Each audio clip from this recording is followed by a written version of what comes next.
Man, welcome, everybody, to another episode of No Balls, No Glory, man. I'm your man, the people's champ, and I'm not here alone. I'm here with the sports gurus as usual, man. We here to chop it up, man. Say what's up to everybody, y'all. Do. Man, we're going to kick it on off like we always. My man, West 10. West 10, introduce yourself, brother. Oh, what's up with it, man? How y'all doing, crew? Y'all already know. From 21 to 22. From Tennessee to the Loop. That's what I was waiting Y'all on right there, already baby. know what You it know do. what I was waiting on, Wait, with baby. the change up tonight, huh? Yeah, he threw a curveball on us, man. Pulled the string on us a little bit. He did. Just a smidgen. Hey, Hey, man, he pump faked us like the Lakers did. Ooh. Oh, man, stay tuned for our Gone Fishing edition tonight. It will be a classic. Speaking of Gone Fishing, Coach Corey, introduce yourself, man. What's up, everybody, man? This Coach Corey. As I always say, reach one, teach one, man. I ain't made it to the house yet, and I'm going to get my screen on, but I've been reaching one and teaching one. From the Loop to the 10, it's Thursday, and we back at it again. Yes, sir. Hey, man, I love it, man. I love it. Hey, man, we're going to swing it on over to my man, Coach Rick. Coach Rick, introduce yourself, man. Hey, what's up, happy sports people? It's Coach Rick. Just here, a reminder, don't forget about tomorrow is Jackie Robinson Day for all you baseball gurus. So represent, because I am. Hey, man, you gotta represent, man. Without Jackie Robinson, man, hey, I know me, Coach Rick, and Coach Corey, hey, man, they paved the way for baseball for us and everything, man. So big shout out to Jackie Robinson, man. Dinos. Go ahead, Coach. What you say? I wasn't going to say no sad thing about it. You know, our young guys don't understand our history in sports, and they just running around out here, and everybody should know the history of how they getting this money. You know, but it's sad that they don't. So, man, Coach Rick, not only Jackie Robinson kicked down the barriers for baseball, man, but he kicked them down for all sports, man. Football, basketball, and like you say, man, that's how these guys getting that money the way they getting it right now. But we go jump off in it. We go definitely talk about that too, man. Dinos, introduce yourself, brother. What up, sports fans? It's your boy Dino's back in the building, aka Beats by Thesaurus. Well, I was on a little hiatus, but I'm back. He said he's back and he's in full effect. Hey, man, and my man, our man, he slid in the gig, baby. Chris Dorian. Hey, What's happening, y'all? AKA Where's Waldo? Who is that? Who is he? It's your man, Chris Dorian. Chris Dorian. I'm sorry, I've been gone for a minute. I've been rubbing on your mama's feet, tasting her toes. Tasting the snatch. Hey, man, what you say you been doing, man? I've been rubbing on feet and tasting toes a little bit. I've been chilling. Hey, Coach Corey. Coach Corey, what you got to say about Chris Dorian rubbing on mama's feet and tasting toes? Man, that's what he do, man. That's what he do. The foot muncher, baby. He come back strong, I tell you that. All of them taste good with a little hot sauce. Did you call him a foot muncher? Foot muncher, baby. Carpet muncher. Lord, what conversation did I come in on? Oh, you came in on Came in right on time. Oh, yeah. We at full strength tonight, folks. Hey, man. Dorian said, tell Hey, me, man. repeat it for you. Hey, repeat it for CC, Chris. I said I've been rubbing on somebody mama's feet and tasting her toes. Okay. Hey, Now man. you know. Hey, we're going to swing it on over to our girl, Crystal Hotbox Clear. Introduce yourself, Crystal. Not the hot box. It's crystal clear. I hopped in on everybody tonight. And then she got the cookies. Hey. How you feel about that, Chris? How you feel about rubbing? You the only woman on the show. We want to know how women feel about Chris Dorian and his rubbing and sucking of toes. For me personally, Hey, that no. Whoa. Remember, you just coming from church. Okay. Tell the truth. What you tell her? Tell the truth. She just coming from church. You coming from church. Yeah, no, he say tell the truth now. You just leaving it out. So you No, don't like I to just left church, but I wasn't saved my whole life. Hey, I love it, man. She keeping it real, man. Hey, man. So how y'all day was today, man? How everybody day going today? How the weather like down there in the Lou, man? It's bipolar. Cold. Still cold. It ain't supposed to get warm till like next week. It's snowing Friday. Yeah, spring is in round 10 of a heavyweight fight with winter. Dang. And so far, is the scorecard. You say round 10, man. Dang. It ain't winning. They battling, man. They really battling. Oh my God. Spring is not winning the fight right now. At all. Oh man, we say at all, huh? We don't need about 5 days of 75 and above for spring to catch up. Man, it's gonna be a while before we catch up then, if that's the case.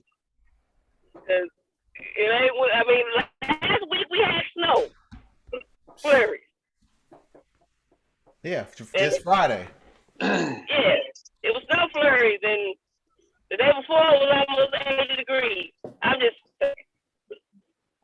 Well, I'm just glad. I'm just glad that they missed on their forecast again, scaring everybody yesterday about all these tornadoes supposed to be ripping through here, and then they get on the news last night. Well, we're gonna tell you why we didn't get hit with a tornado.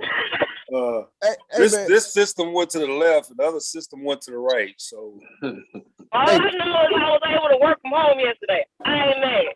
That's the only. hey, you know what? That's the only job, man, I can really say. That's the only job you can mess up on, man. And still get paid. And still get paid handsomely, man. You go 50-50 and still get paid. Just come on and say 50% chance of rain. Have a good day. That's it. And 4 school districts didn't even open up yesterday. They had all these schools on lockdown, canceling after school activities. And when school got out, it was just a drizzle. But everybody had to get on the bus and leave. You know, had everybody in panic mode. You know, so that's our weather, folk. You know. Hey man, that's probably one of the best jobs, man. One of the safest jobs, man. Meteorologist, man, because you can mess up and still you in the house. That's the head coaching job for the Dallas Cowboys. Oh God damn! She come out. She come out of church throwing heat at people, man. Boy, she needs to quit, boy. For a head coaching job for the Lakers, hell, hey, they had 11 years. So. The head coaching job ain't been safe since Phil Jackson left that bug. Hey, this nigga go, man. I'll tell you what, if you ain't watch weather here in St. Louis, I don't know what's the deal. I mean, obviously the meteorologist here. Let me unmute my boy, man. Hey, meteorologist. Unmute Busted. I just had to mess with you, man. He's messing with my Lakers and stuff, man. He deserved to be muted with that one. Hey, me and Chris Story and the Lakers fans, man. So y'all still holding on to that, huh? Hey man, it's all good, man. We'll see what happens next year, man. If Russ still there or not. Oh, Russ ain't going nowhere. I don't know why anybody think he's going somewhere. His paycheck too big. He is going somewhere. Where he going? If they want to keep the king, Russ is gone. Is gone. The king ain't going nowhere. I know he ain't. We know the king ain't going nowhere. But everybody else, shit. I mean, Westbrook, he gone. You say he gone, huh? Ain't nobody picking up that contract. Ain't nobody picking up that nobody contract. Don't. I think Westbrook is. Yeah, I think Westbrook is owed $42 million next year, so ain't nobody picking that contract up. Oh, that was a dumb idea when they did it. That was the dumbest thing the Lakers did. He's owed $46 million next year, coach. So ain't nobody picking that contract up. Yeah, Russ stand. He owed $47 million next year. No, it's not his contract that's the problem. The problem is they sold to get ABD street clothes. Hey, they ain't got no capital. Hey, the best bet right now is to you got Anthony Davis that you can dangle out there on the market, man. That would probably be one of the best bets right now. You dangle him out on the market. That man is street clothes. Ain't nobody gonna fight that. Who is gonna give up their future? You lying. You lying to me. Box. Hey, Anthony Davis. Hey, trust me. If people can, if they can get Anthony Davis he's still 28 years old. He's still one of the top 10 players in the league. You lie to me, people would put together some first round draft choices. You lying, period. C-Double, you cracking up, C-Double. That's the hot box, boy. Hey, the hot box is jumping right now. In fuego. Hey, so did you hear your boy J.R. Smith? You know, he opened up some stuff yesterday. Oh man.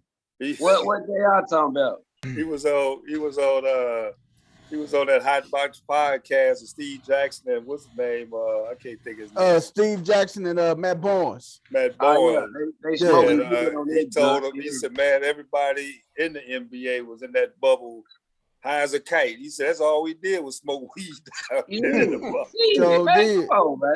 Everybody was wasted. He said that was the only way we could survive there. You know, we had to be high. He said half of us playing high. Oh my God, J.R. Smith always played high. You can tell just by looking at his face. Oh yeah, did y'all get what I sent y'all about LaMelo Ball? No, what did he do? Yeah, the LaMelo, he blowing for the game. You know, they call him blowing for the game. You know what I'm saying? I think it brings out the creativity. You know this is what I'm saying. It hinders your lungs for one, and it makes you a little slower to react. If they go out there and ball with marijuana in their system, they are true superstars, and it should not be no penalty. Hey, Ja Morant do it all the time. You feel? It's hard. I'm telling you, man. Hey man, let's jump off into it, man. NBA play-in tournament and playoffs, man. Hey, wait a minute. Go ahead. NBA season's over with. You see the Timberwolves won it all the other day, you know, so season over with. Hey man, one-sided moment. Hey, speaking of the Timberwolves, man, did y'all see that fool Patrick Beverly, man? Oh my God! Hey, wait a minute, did you hear what he said yesterday? Hey man, did you see Pat Beverly? I don't know if he deserved to be fine. Look, we ain't talking about that right now. Hey man, yeah, that's what the hell for me, man. Come on now, we can't talk about that. Should have been crying that far for making it to round one of the playoff games. Hey man, I want everybody's opinion on my what the hell. Hey man, I should have said it for that, but I couldn't wait that long. Hey man, wait a minute, Patrick Beverly did a Michael Jordan and Kobe. He jumped on the table. He threw his shirt in the crowd. Hey man, he did a. He cried and everything. He crying and everything. He cried like Terrell Owens and shit. Like, and then Carl Anthony Towns and his wife out there kissing on the court. I was waiting on Larry Stern to bring the trophy out. Hey, he cried like he won. He cried like he won. You just made the playoffs, bro. You made the round one of the playoffs. Your consolation prize is you get the Memphis Grizzlies. Really? You could. Come on, dude. And the Memphis Grizzlies is a problem. Do you really think it's like, what are you crying for? Hey man, I mean, I think because he has to guard Ja Morant. I think it was more of a personal note for him because they traded him, didn't? Yeah, they traded him. It was but Wes, here's the problem with that.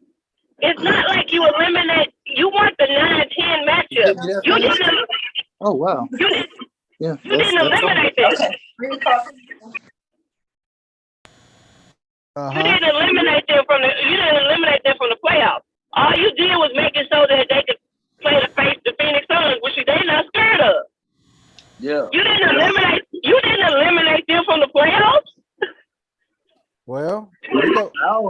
what was They still can make the playoffs. only thing was missing was the confetti, man, because I thought they won the damn championship. Hey man, Yeah. Coach Rick had me bugging up, boy. He say, man, they just get the season over with. He say the Minnesota Timberwolves are the world champs. Hey man, but that's crazy though, man. The Pelicans, they knocked off the Spurs last night. The Hawks gave that work to the Hornets last night, man. Yeah, they did. So now we got a matchup set for tomorrow night, man. We got our Friday night matchup set up. Cavaliers and the Hawks, and these are loser go home games, right? Yep, this for the AC. This for the AC. This lose and you go home, buddy. Lose and go home. Cavaliers and the Hawks tomorrow night, and then the Clippers at the Pelicans. That should be a good one, though, man. The Clippers and the Pelicans. Oh my God, man! I would like to see the Pelicans get past the Clippers. Man. I would like to see that. You think that so these winners right here got to go get the number one seed. All these winners go against number one. So Cleveland will go against Miami. And then the Clippers, they'll go against Phoenix. Which I would like to see Atlanta get past Cleveland. I would like to see the Clippers lose. That's an upset to me, man. I'm telling you that the Clippers. I think the Clippers can win. I think they could win. I would like to see the Pelicans though. I think the Clippers would give what's the name. I think if the Clippers pull it off tomorrow night, I think the Clippers will give Phoenix a nice little run for their money, man. I actually think the same thing too. But I mean, how you give up a 22-5 run against the Timberwolves after Karl Anthony Towns fouls out of the game? Man, I don't know how you did that, man. Because they're the Clippers. Because what's the name was small and they couldn't guard. Yeah. When Towns went out, they went small. They did, and that was causing them trouble, man. That was giving them big time problems, man. They got the ghost of Donald Sterling sitting on top of the rim, blocking their shots. Hey, if the Pelicans win tomorrow night, will Zion make his first appearance Sunday afternoon? Man, nobody cares. Looking motherfucker better sit down, man. Little fat ass. Right. For the court, man. They hoping he can't play. Shit. He ain't ready. They just want to sell some tickets, but he ain't ready. He ain't gonna have no win. Hey, so we got the matchups for Saturday. We look at our Saturday matchups, man. You got the Jazz kicking it off at noon. The Mavericks at the Jazz. Who y'all got winning game one? Is Doncic playing? He's day to day, coach. He's day to day. If he played, that's the big thing right there, man. That's huge, man. I got Dallas though. I'm going with the white LeBron, man. You heard? Facts. Well, you heard Black LeBron say he want to play with him since Steph told him no. He was good. Mark Cuban will. Mark Cuban is the type of owner. He'll draft Bronny, and he'll get LeBron, the 2-for-1. Mark Cuban will do that. Win again. Hey, but I'm telling you, Mark Cuban, that type of owner that'll go out there. But he'll and do cash that. out every night. Won't be an empty seat in that motherfucker. And that's all he'll do is cash out. But the Lakers cashed out every night this year too. Oh, they did. That is a fact. There's no reason why the Lakers shouldn't have been good. It was a dumb decision when they got Russ because his offensive skill set is the same as LeBron's pretty much. Man. They ain't even in the wait, what are we talking about the Lakers for still, man? Hey, man. Hey, don't do that. Talk about. Don't do that. Okay, don't do that. Russ is a cancer. I've been saying that since the beginning. I said the same thing. Like he tough, I would never want him on my team. We done. I said that when he was in Houston, when he was in Washington, everything. I said the same thing. Why would you get Russ? Hey, man, I don't know why we got him, man. All the other people out there, man, we should have made that push for Brad, man. That Buddy Hield trade should have stayed. Hell no. We should have made that push for Brad. Bradley Beal. Brad would have been. That would have made it unfair. That would have been. That would have been all right, man. Hey, that'd have made the league unfair. We got Brad I Bill. still hate. We'll definitely be one of the top 3 seeds out west if we would have had Brad. That'd have been number 1 seed. Hey, Laker Because fans. he got a jumper. Hey, we got Grizzlies and Timberwolves. Shut up, D. Hey, look, Shut your ass up. I know they won the championship the other day. Hey, don't sleep on the Timberwolves. I'm telling you, man. They hoop. They got talent, man. They got heart. They got heart. I'm drawing a blank. Number 1, he ain't no joke. He's 21 years old. That boy ain't no joke. And I just drew a blank on the boy name. For the Timberwolves. You talking about no. He talking about the young boy. Anthony Edwards. You talking about Edwards. Anthony Edwards. Oh, yeah. Anthony Edwards. You talking about Edwards. Yeah. Yeah, I mean, that's one of my favorite beast. And my thing is, I actually wonder how John Morant gonna handle that little bug in his ear, because I know doggone well Patrick Beverly gonna want him. Hey man, I'm gonna tell you. I think John Morant gonna get Patrick Beverly that work. I really do. What? I really think John Morant gonna get Patrick Beverly that work. One thing about it. Hey, let me tell you something. In that play-in game when they won, he got so happy like they won championship. That man made 3 good plays in that game that stood out to me. All of them was some dirty shit that somebody ended up on the floor. One thing about it, he gonna get beat up in Memphis with that shit. He better not come. Look, don't do that, man. You feel? He already know. We already know what he bout, and we already ready. You feel? That's why we got a whole bench. We got some niggas that coming in just to beat him up and get kicked out, because that ain't going, man. You know, we know how Patrick Beverly is, man. He known for playing dirty. Goddamn, that's what he do. Well, so he really ain't no threat. He just a nag in your ear, and he gonna do some dirty shit.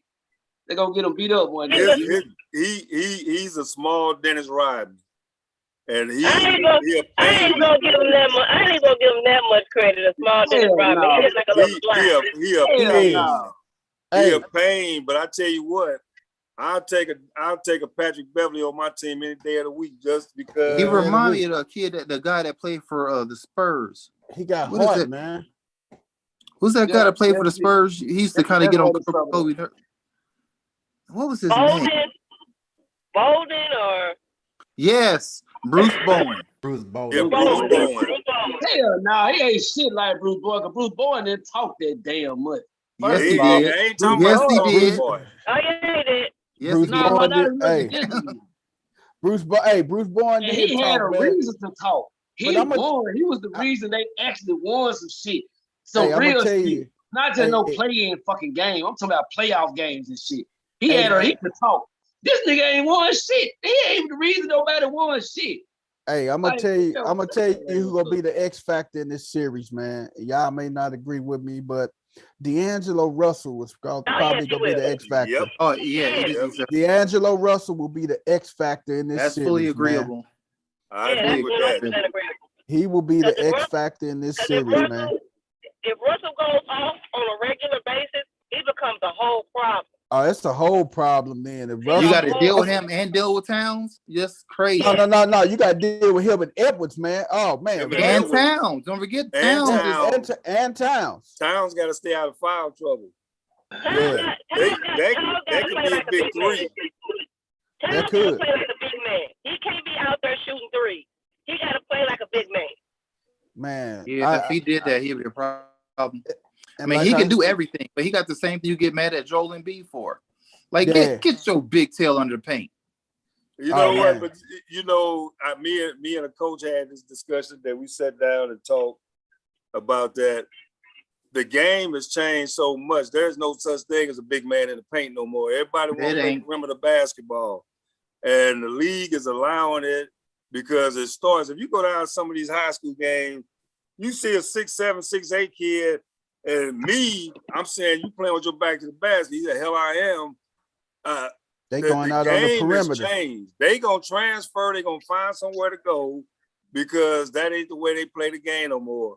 At 6 high school, you got to prepare. Like if I don't grow anymore and go to the league, I got to be able to go to the basket at 6'8". Yep. Man, but you don't see that. I mean, but it's a way to do both. Towns, because he can shoot a three, because he's pretty accurate from out there. Yeah, you can bring Adams out of the paint, but you got to make sure that you can punish them down low, because that's where their weakness is. You imagine if you had him beating you up in the belly and then like you had to do a clear out play for D'Lo or Edwards, and then he kick out to the corner, he's there to catch it. That's a crazy offense that shouldn't be able to get beat. Yeah, that series will be an interesting series. But the 76 days. No joke. Go ahead, BB. Go ahead. What you say? Well, I'm saying is no joking aside, Adams can't handle Big Cat if he play down low and he plays game for real. He can't stop him. He cannot stop him down low if he plays. And then because he can shoot that three, bringing him out of the paint ain't gonna do nothing but open it up for Edwards. And that's why I think Memphis can act. I mean, that's why I think the Timberwolves can actually take this to at least 6 or 7 games and possibly pull off an upset, man. That's my take on it because of those factors that everybody just named. But the 76ers and the Raptors, man, that's the next game. Harden, man. Harden and I don't know, man. But y'all, you just switched it, man. Like, y'all don't act like the number one shot blocker in the league is my boy Jackson, man. Y'all keep talking about pulling Adams out, like everybody just free to go in, like it's just all good. You know what I'm saying? Y'all act like this ain't the first team in history that's leading rebounds, steals, and blocks. You feel me? Hey man, we gave you your ass your time to shine. Yeah, but you know, both them teams are young, don't have much playoff experience. It's gonna be which young man come step up first, because D'Angelo Russell might be the only one, and Steve Adams might be the only ones that got playoff experience, Patrick Beverly aside. So John Morant, he played 1 game last year and got knocked out. Mm-hmm. So I mean, you talking about NBA pressure. Yeah, right. Hey man, hey West 10, we're gonna see what your Grizzlies do Saturday afternoon at 2:30 at the FedEx Forum, baby. But we got 76ers, man. What y'all think? Them and the Raptors. 76ers go probably. Toronto Raptors got the real home court advantage. Anywhere where the Sixers number 3 man who ain't vaccinated can't play in games 3 and 4 and possible 6. That's a home court advantage. Yeah, that's the thing. Who else talking about? Tobias Harris. He can't go up to Harris is another one. They defenders, the defensive stopper begins with an M. I cannot think of his name right now. They're not vaccinated? Nope. And that's gonna be game 3 and 4. They better not split. They better win at home. They're gonna have to take care of business at home on the home court. Yeah. Because them guys cannot go into Canada and play no basketball. You talking about Shake Milton, right, Coach? No, the other one. Dang, what's his name? What's that? Tyrese Maxey. Is it Maxey? You say last name start with an M? Yeah, either that or first name. Is it Paul? It ain't Paul Millsap, is it? It ain't Millsap. Miles Powell. That's who it is. Is it Powell? Game 3. That's who you talking about, Coach. Matisse Thybulle. There you go. I believe it's him. Matisse Thybulle. And he can't play game 3 and 4 and possible game 6, so they better win it all at home.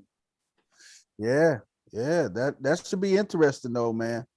That right there should be really interesting, man. But I mean, Harden and Embiid should be more than enough to beat the Raptors. If 76ers come out there and take 1 and 2. It's playoffs, man. Don't count Harden. Just he's not on your team in the playoffs. Hey, just man, count him out. Don't forget who their coach is. Just count him out. You got Doc Rivers, they coach though, man. You got to think Doc been there. With Harden, and you got to sit back and you got to think too, man. Hey, a person can. You can go up to the plate and swing and miss 99 times. One of those times, out of 100, you can go up to the plate 100 times. You may miss 99 of them, but you always go get a chance to get that one swing in.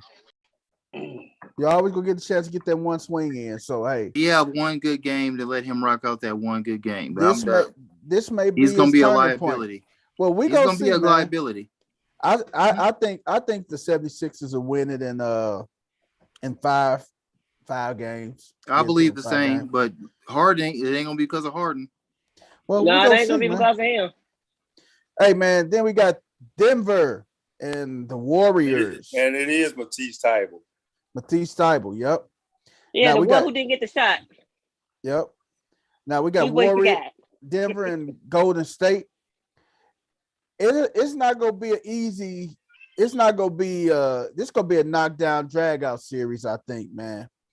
Well, Steph is practice today, and he's pretty much geared up for game one. So he's scrimmage.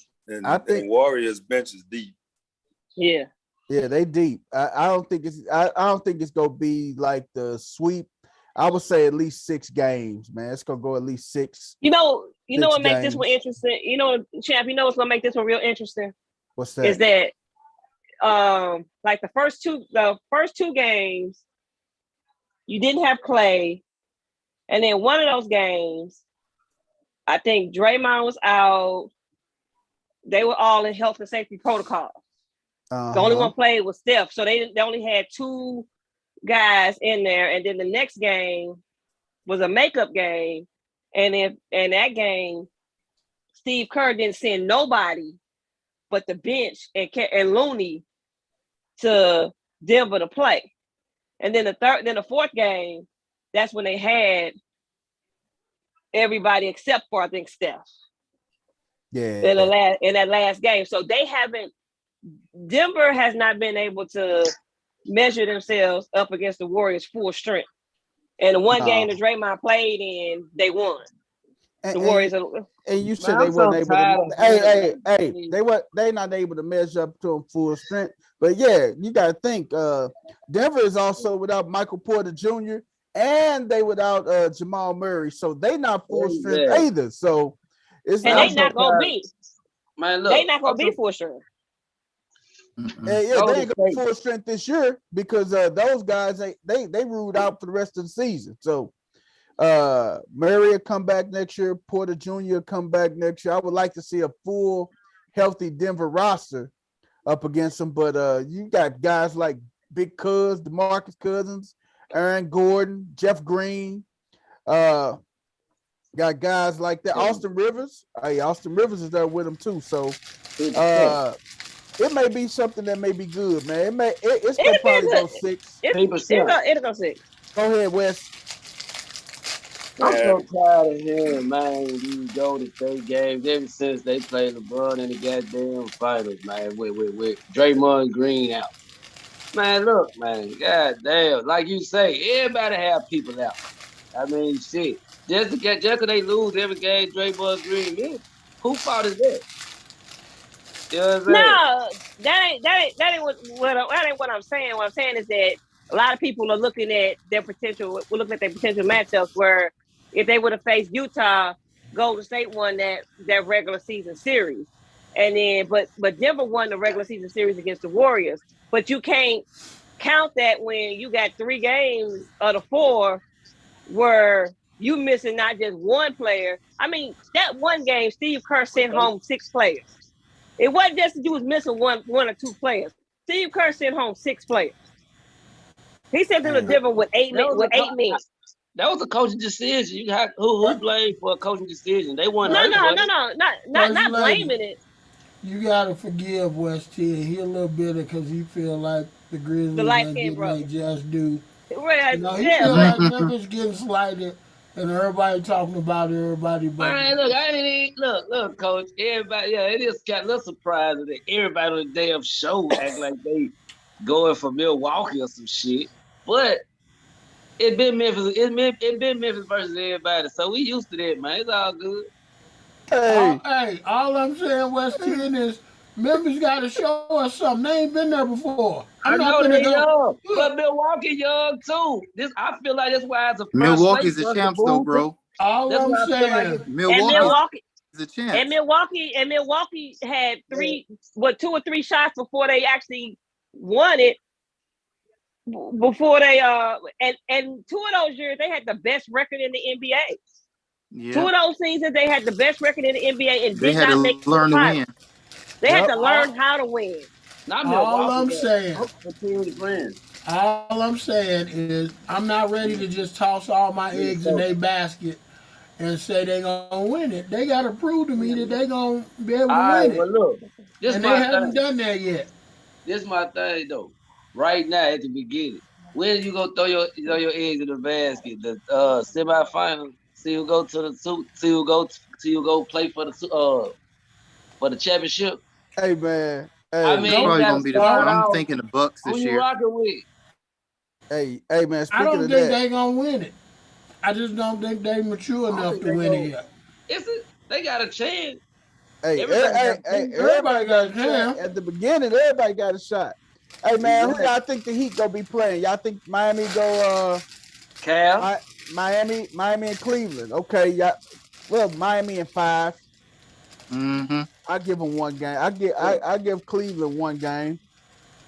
Boston and the Nets, man. That's what I want to see. Man, I want to see. Yeah, that's the biggest argument today. Boston is second. This was the biggest argument today at school today. That's this series. That Robert Williams is out. If Brooklyn don't attack down inside, then they need their butt kicked and sent home. Now the argument was, can Marcus Smart? What kind of defender do you think Marcus Smart is? Average.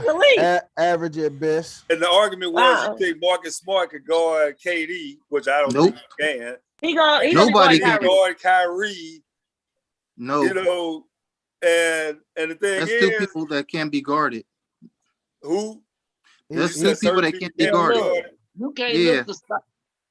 You can't look to stop those players. You can hopefully just slow them down. If Kobe Bryant said Kevin Durant is the only player he couldn't figure out, that says something. You just gotta hope he off here. I hope you can slow him down. That's it. Hey, you ain't gonna be able to stop him. Smart. And you got to sit back and think too, man, with that Brooklyn game too, man. You got to look at Brooklyn, man. Brooklyn, they got some. Hey, Goran Dragic, if he's ready to play, you got to look at it. Drummond been playing pretty damn good lately. You still got you got Patty Mills, man. I like that dude, man. I like Patty Mills. Offensively, Brooklyn can be lethal. The problem is that they cannot defensively shut anybody down, and Boston is going to be a problem. So if you can't shut them down, but see, you got to think about it. Boston got to play both ends of the floor too, though. But they can. Yeah. But see, the difference is Boston is a defensive-minded team. But what they gonna do if Tatum or Brown gets in foul trouble and everything? What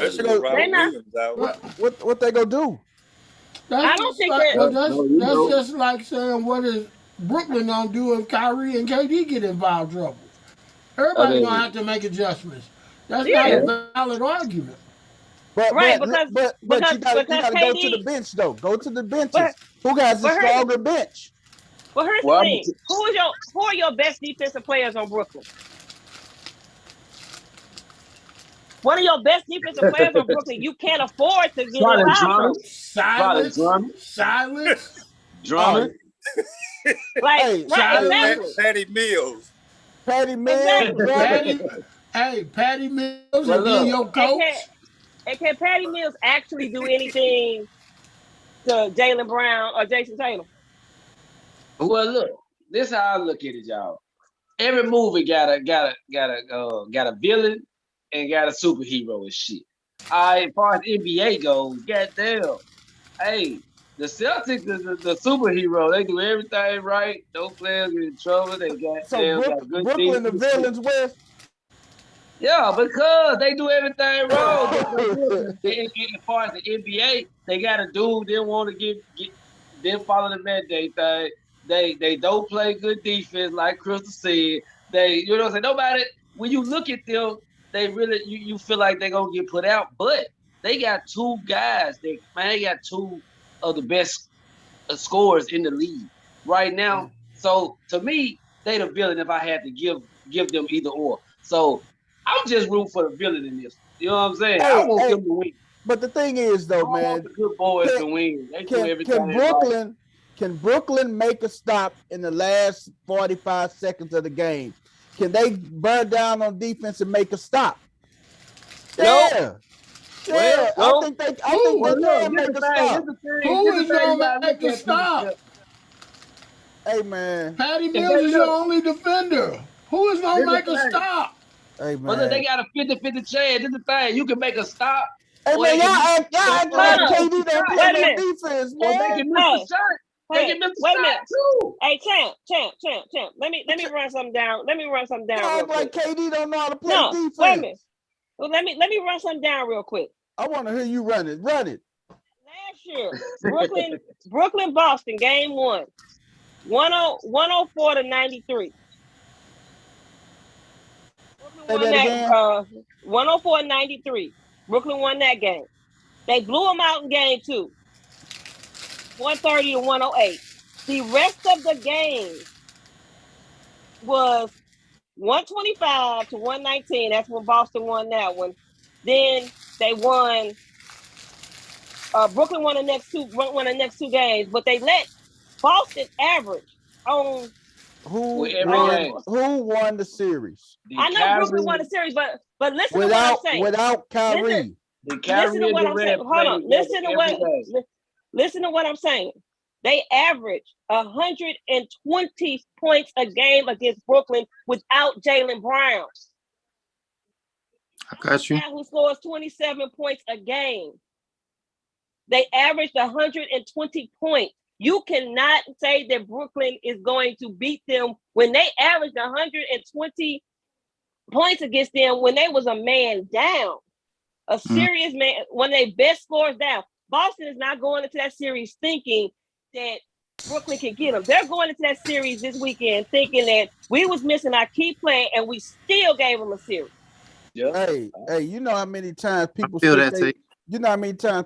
their number one player out and they just barely lose. They don't go off of moral victories. Shit, this the league. It ain't about going off of moral victories. And this ain't sitting your player for a regular season game. This is missing 26 points and a great defender in a 7-game series.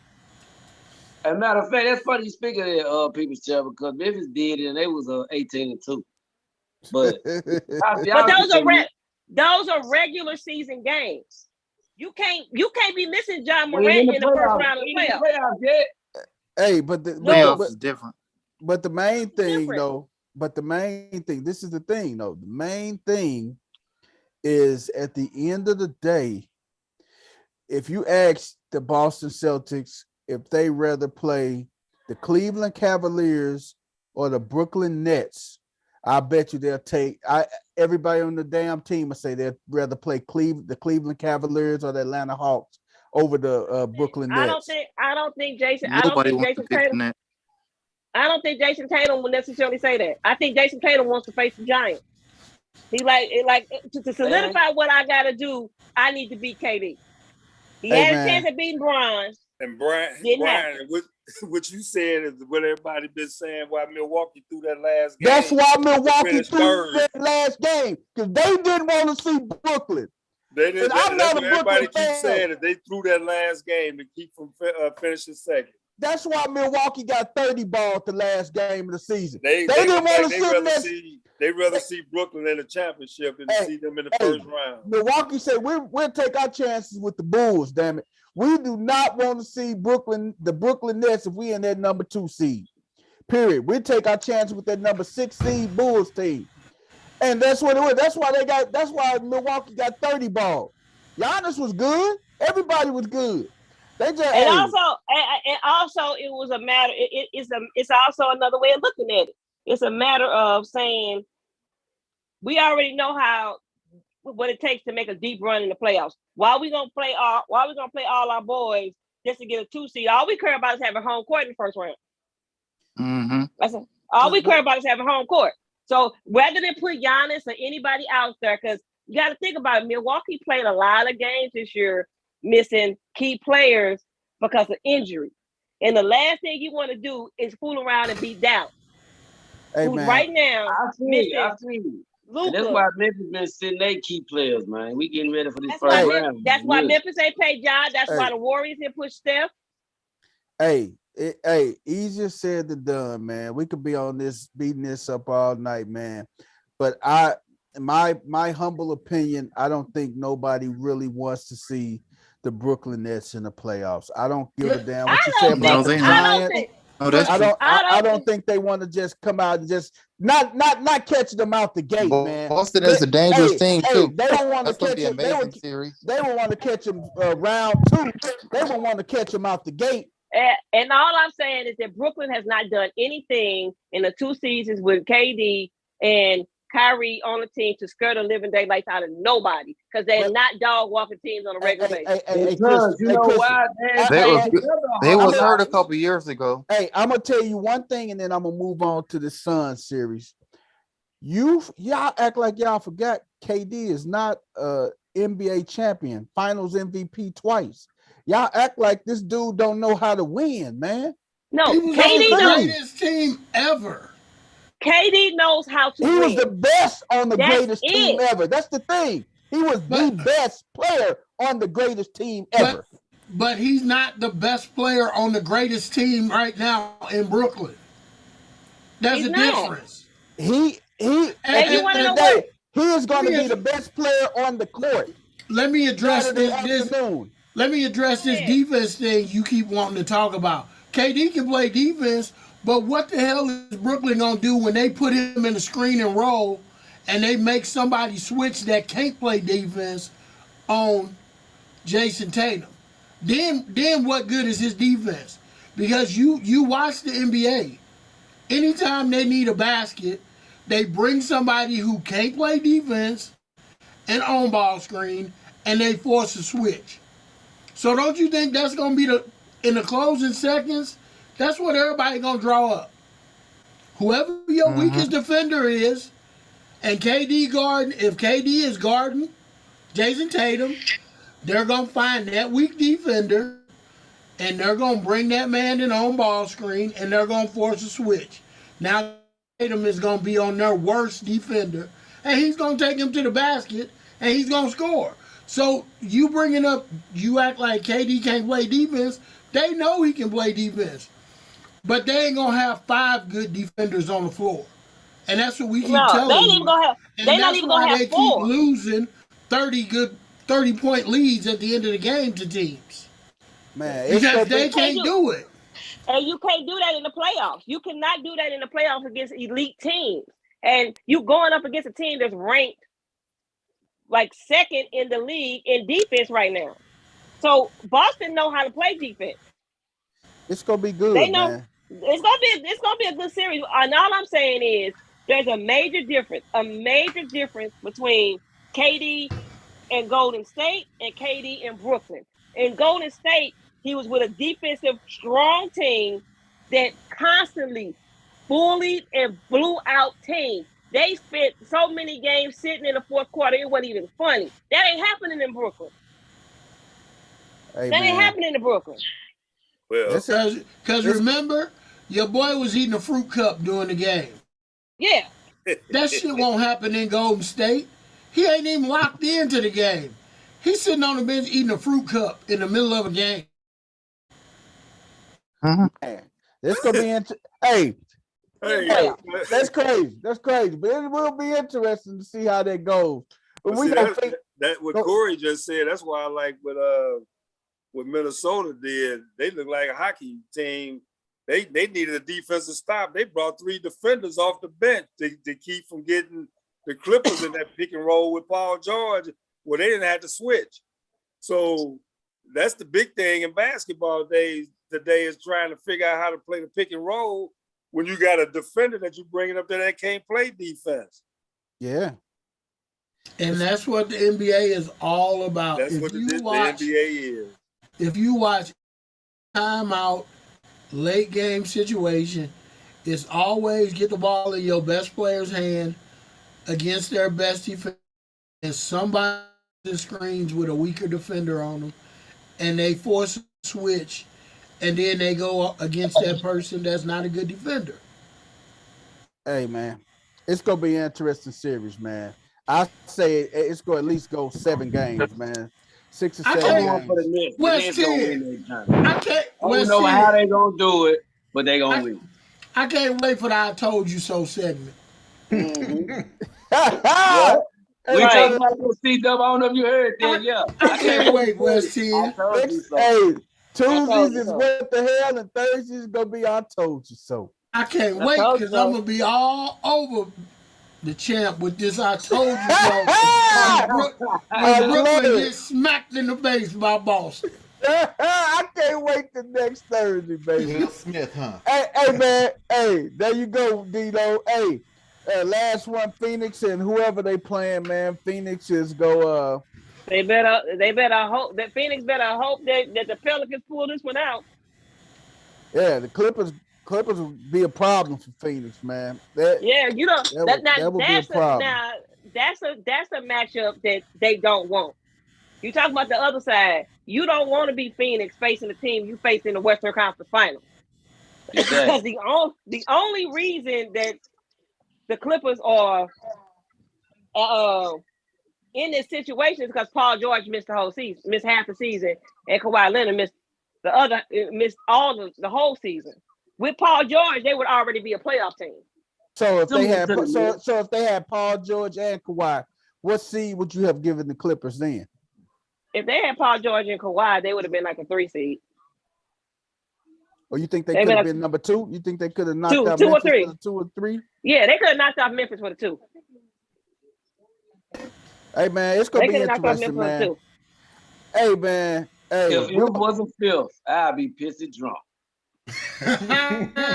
Hey, if my aunt had a penis, she'd be my uncle, wouldn't she? Hey man, Coach Corey, hey. For all the teams, man, I got to do this for my boy Coach Corey, man. All the teams. We ain't ready yet. Okay, we'll do it later on. We got it. Hey, man, we're going to slide on over to the NFL real quick. Derek Carr got the bag today, man. Derek Carr got paid, man. He got that good old hot extension, man. That 3-year 121. Yes. I'm happy for Derek Carr, man. I'm happy for everybody fan in the building. Checks this year. I forgot Chris Sturrian is the lone Raider fan in probably the Midwest. Wah, wah. Hey, what you think? Guys stealing money. So what you think about that, Chris Sturrian? That 3-year 121, man. That's that's around 40 something per, man. I don't.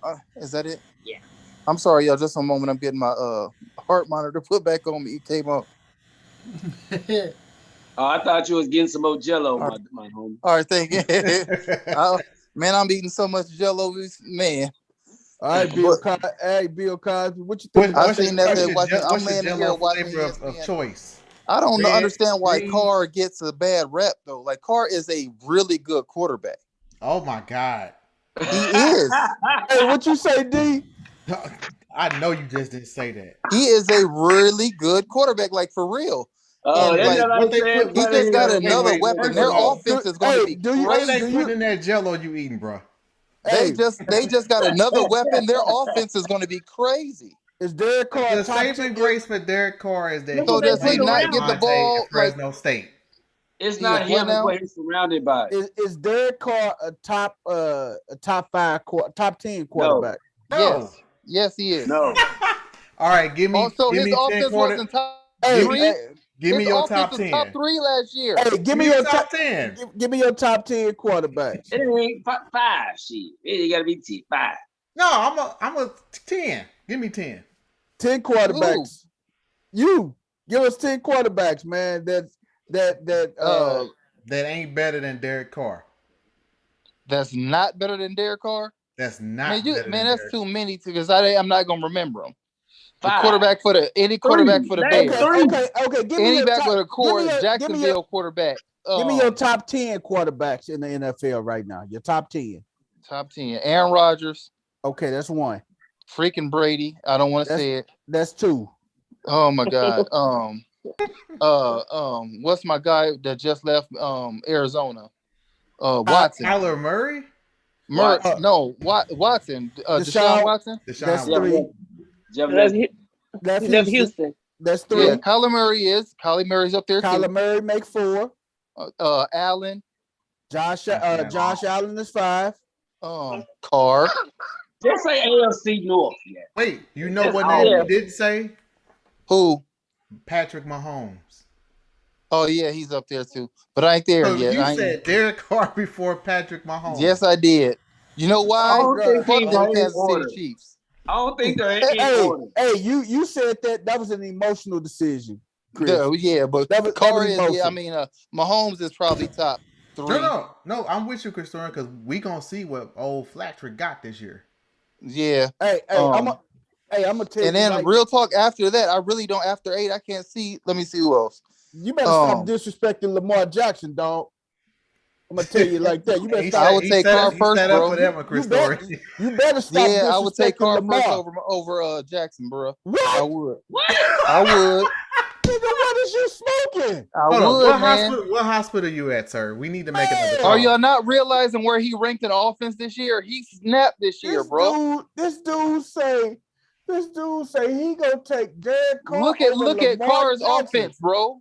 Which one of them had a better year? Was it Jackson or Carr? They giving you them good stuff in that IV. I want whatever they pumping in that IV. Hey, Wes, hey, you got some dark Chris Story and Wes? You got a shot of dark for him, man? Because he tripping, man. Listen, who had the better year offensive this year? Was it Jackson or Carr? Hey, I'm gonna run down 10. No, not answer the question. I just a simple answer. Who had the better year? Well, no. He missed 5 games. Man, who had the better year? Hey, I'm finna name 10 quarterbacks right now off the flip that's better than Derek Carr. I'm probably name more. I'm gonna go Josh Allen. Yep. I'm gonna go Lamar Jackson. I'm gonna go Joe Burrow. I'm gonna go Deshaun Watson. I'm gonna go what's my boy Russell Wilson. I'm gonna go Russell Wilson. I'm gonna go Patrick Mahomes. I'm gonna go my boy. I ain't even hit the NFC. What's my boy with the Chargers? Justin Herbert. Justin Herbert. Then you got Rodgers. Then you got Brady. You got Brady. You got Matthew Stafford that's better than him. You got whoa. No, don't go. Plethora. Matthew Stafford. I would take Matt Stafford over Derek Carr. I'm sorry. No. You got Dak Prescott, and I think Jalen Ramsey. Don't do that. I think Jalen what's the name of better than Jalen Hurts better than Jalen Hurts is better than Derek Carr. You're tripping. Even my boy in Tennessee, man. What's my boy in Tennessee? Tannehill better than You're tripping. Now y'all slander. BP. Who's the new quarterback in Indy? Who's the new quarterback in Indy? I was with you. I was with you. I would take Matt Ryan over Derek Carr. Dak Prescott is better than Derek Carr. No, he's not, bro. No, he's not a top 10. No, he's not. Yes, he is. No, he's not. He's kind of trash. Dak Prescott. Oh man, what the hell is y'all? He's occasionally good. Okay, here, I got the question of all questions. Give it to us, please. Baker Mayfield. Back up, Derek Carr. I take Derek Carr. I take Baker Mayfield over Derek Carr. I'll take Carr. That's all that need to be said. Because nobody wants Baker. Nobody wants him. Yeah, I would take Carr. And we know that. Damn, man, I don't even. They can't get. Hey, I gotta ask the bench. Are y'all really disrespecting what he did offensively last year? Coach Rick and Coach Corey, who is Derek Carr? And so what you're saying, Chris Story, is Derek Carr is an elite quarterback, right? Yeah. Don't his numbers say elite quarterback?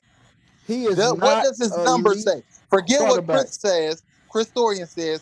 What does his number say last year? Does his number say elite quarterback? Look up his stats, y'all. What does his number say? Man, I mean, don't his number say misleading. top 3, top 4? That's what his numbers say, right? Numbers are misleading. That's what his numbers say, right? Dak led the league in passing, but everybody on this damn panel say he sucks. Hey, Derek Carr. This is Derek Carr. Derek Carr threw for 4,804 yards. That was 5th in the league. He had 23 touchdowns, which was 13th in the league. He had 14 interceptions, which was tied for 24th in the league. That's good. He had a 52.4 QBR, which was 14th in the league. What the hell you see about that is elite? You don't see all the numbers you said when he was in the top 15. Those ain't elite numbers. QBR is what? And his players is injured. His top offensive, he made Renfro a star. Renfro. Don't forget about Zay Jones, baby. Don't forget about Zay Jones. A star. Renfro. We go see what he made of now. So Waller was not playing most of the year, and Jacobs was hurt. He had 2 weapons that he throws to that was not there, and he still did that.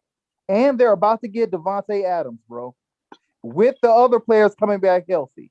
That offense is going to be a monster. So let me ask you this: is it going to be better than the Chargers?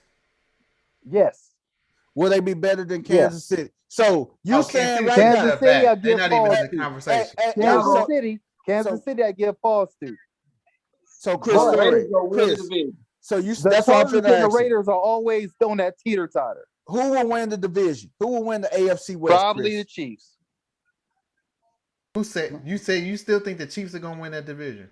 Probably the Chiefs. Think the Chargers I think the Chiefs got a chance of finishing last in that division. I got the Chargers winning that division. Yeah, I think the Chargers Chiefs got a good chance of finishing last because they did diddly poo in the offseason this year. Coach Rick, I got to find out. Okay, so you're saying Corey. So you're saying they're the same team that won, so they're not going to do it this year because everybody they gave away their better. best weapons. Everybody else got better, and they gave away. Oh, you talking about Tyreek Hill? Yeah, Tyreek's gone. Yeah, that's the difference. That's a big difference. Hey man, so it's going to be a battle between the Chargers and the Raiders.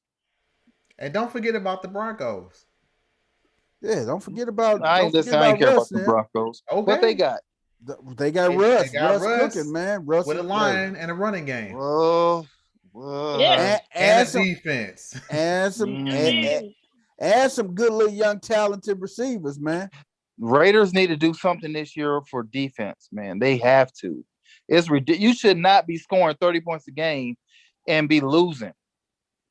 That's what they were doing last year. Hey, man, they haven't had a game where they scored less than 24. That falls on your top 10 quarterback. What he can't play defense if he's scoring 30 points. What more points? Do? Really? One of two things: score more points or control the game by handing that some bitch off. Hey, but I think looking at that West, they go out there and they got 5 seconds and they get scored on in 5 seconds. There's nothing you can do. I think that West is all going to be shootout games against each other because of the quarterback. Yeah, it's crazy. It's going to be a crazy year. And it may be some teams losing games, giving up 30 points. So that's all the Raiders did last year. That's right. That's what I'm saying. The Chiefs the same way. You know, you may be in some 42, 35 games over there.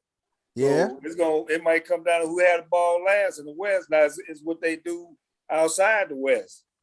Yeah. It's gonna be interesting from a division standpoint because you look at it, man, that's probably one of the strongest divisions, the AFC West. And it's a possibility they can get 4 teams in the playoffs out that division, man. The AFC West or the AFC North? AFC West. They get 4 teams out the playoffs over there. The Ravens ain't going no playoffs. Come on, Coach, man. Don't do that, man. Coach, man. That's blasphemous talk on this show, yeah, Coach. Man. Coach, man. Yeah, come one on, more man. time. Come on, Coach. Say one more time, Coach. Stop that, Coach, man. Hey, man, Coach, stop it, man. Hey, you talking about 4 teams out the West. You got 1 team in the East. Maybe you don't know what the Dolphins might be. If Tua come play, the Dolphins might be loaded this year. So and all 4 teams in the North, all 4 teams in the North can't make it. All 4 teams in the North can't make it. So you talking about it come down to Cincinnati, Pittsburgh, and the Ravens, and depending on what the Browns got Deshaun Watson over there. So it's gonna be a dogfight all the way to the end. And the Browns got a decent defense, but hey, man. And the Browns have what you need to win in the playoffs. I tell you what the Ravens can do though, they can trade Huntley to the Seahawks, and then they might be able to get somebody over there. We can get DK, man. We can trade Huntley for DK. Rumors is DK going to the Commanders. My God, DK going to the Commanders. But did y'all hear the rumors also? San Francisco and Miami are talking about swinging a deal and everything to possibly send Debo down to the Dolphins, man. Did y'all hear that? The San Francisco 49ers smoking crack. They are about to blow that team up. And what would the Dolphins be giving up? I think they're gonna give up quite a bit for him though, man. I think they'll give up a couple first. They'll give up like two first rounders, 2 second rounders. Yeah, a bunch of picks. They trying to reload. Debo and Tyreek Hill and Waddle. I mean, and Debo. You ain't heard the rumor neither though, man. And which brings us to our next little portion, man. Well, who's their running back? About Brady, man. Shady Brady, man. Brady been having low-key talk. He's still a free agent. He ain't committed to nobody. But what if Brady decides he wants to go over there and play with the Dolphins? Hey, I'm gonna tell you, him and it was some talk with him and the coach from Seattle, Pete Carroll, going to the Dolphins. But when that Mike Flores thing came out, they bagged away from it. You feel me? So Brady was thinking about going over there. Hey man, if they happen to get Debo and then Brady go over there, Miami, they gonna probably be the favorite out in the AFC, man. Slow your roll. Who's the running back? When we came on the air, Kyler Murray's contract talks came to a halt, and he's not expected to play for Arizona without a new contract. So he may be sitting out. So Kyler may be willing to sit out this last year of his rookie deal. Yep. Think he gonna play baseball? That's the next thing they're talking about. That where would Kyler be in baseball right now? I don't think he gonna go play baseball, man. Better than he was in the playoffs. Hey, Kyler just can't go and be away from baseball for around 4 or 5 years and just try to get right back into it, man. It takes a lot of work, a lot of cage time. It's gonna take a lot of work, man. He can't jump where he was when he left baseball. He probably be leading off, starting for the Oakland A's right now, but not right now. That boy was shook daddy in the playoffs, boy. That boy feet was moving 100 miles. Hey man, he was shaking, and that was with the offensive line. That boy, pressure was all around him, boy. Hey man, Sammy Watkins, man, signed with the Packers, man. Is that a good thing? That's a good thing. That's a travesty, man. Spend that kind of money for Sammy Watkins. Sammy Watkins, man. That was good for us, man. But I mean, risers, man. This is when you replaced the best receiver in football with Sammy Watkins. But has Rodgers signed that contract? I don't know if he inked it yet or not. I hope the hell he did. It don't matter. They ain't gonna be worth a squat, no way. The draft is 2 weeks behind the Bears. The draft is 2 weeks from tonight, and it's still probably a lot of moving parts still going on before that draft and during the draft. Hey man, my only thing with Sammy Watkins, he have a hard time staying healthy, man. And he up there in Green Bay, and like we said, Green Bay, when it gets to be January, when it's freezing, December and January, when it's 2 degrees below out there, when that football coming, feel like a piece of steel hitting your hands. I don't know, man. Sammy can't stay healthy though, man. So I don't know about that, man. I really don't know about Sammy, man. That boy hands ain't been the best anyway. Hey, Featherstone, Stone Hands. That was a reach. Don't throw it to Stone Hands. No, was a reach. Don't throw it to Stone Hands. And he's scared out there too, man. He's scared of getting hit. He been hurt so much. Hey man, that's gonna be a tough one though, Sammy, man. I mean, he He played in the AFC North. Wouldn't you be scared of getting hit? Yeah. You would probably be right about that. Yeah, hey man, you see, he ain't out there half the time, do you?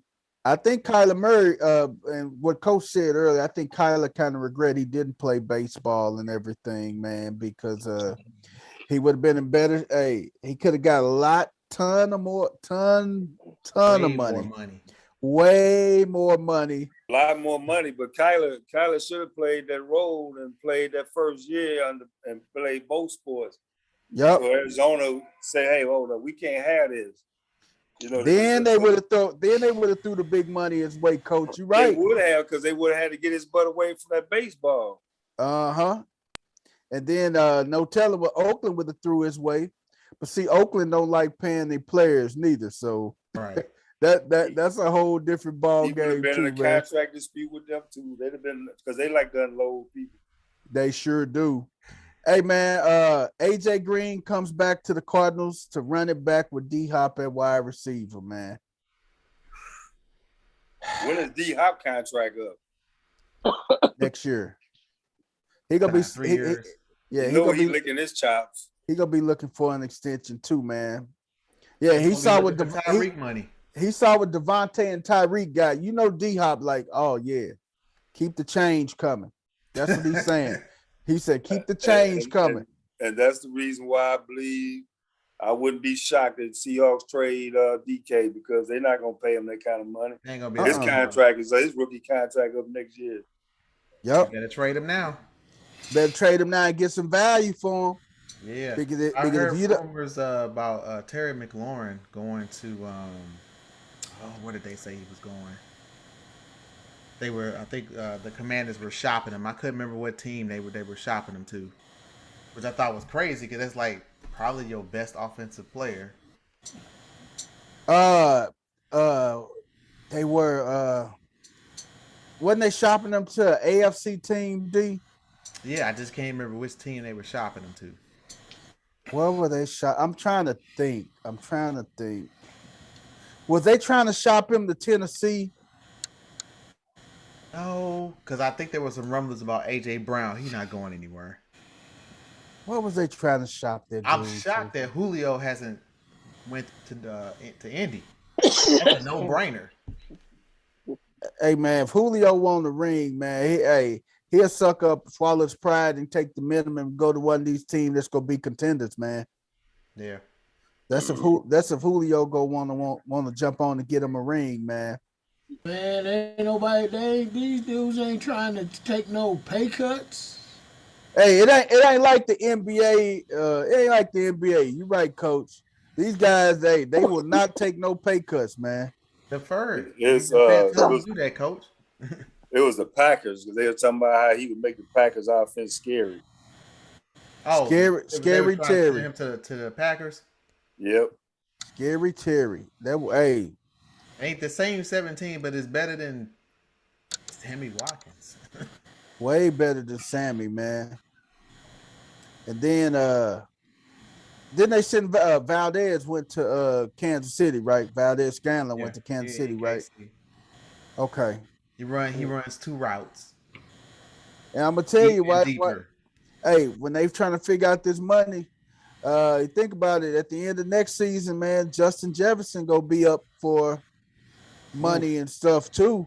Ooh, he's gonna cost. and Jamar Chase is gonna be up at the end of next season too. And see, the Raiders don't know what they did when they opened up that can of worms, signing Devontae that kind of money, because the wide receivers, they was kind of settled in until they gave all that money to Devontae, and then they had to there, celebrated with a DUI out there in Las Vegas. And then they followed up with Tyreek. Tyreek got that nice extension down in Miami. So that's the reason why Kansas City did what they did. Tyreek was up next year, and after the Raiders did what they did, then they told the Chiefs that we're not going to pay Tyreek, but we can't pay Tyreek this kind of money because of Mahomes' contract. Because Devontae Adams, he reset the whole wide receiver market, man. He did. Just like Watson did to the quarterback market. Yep. He did. They reset that whole market.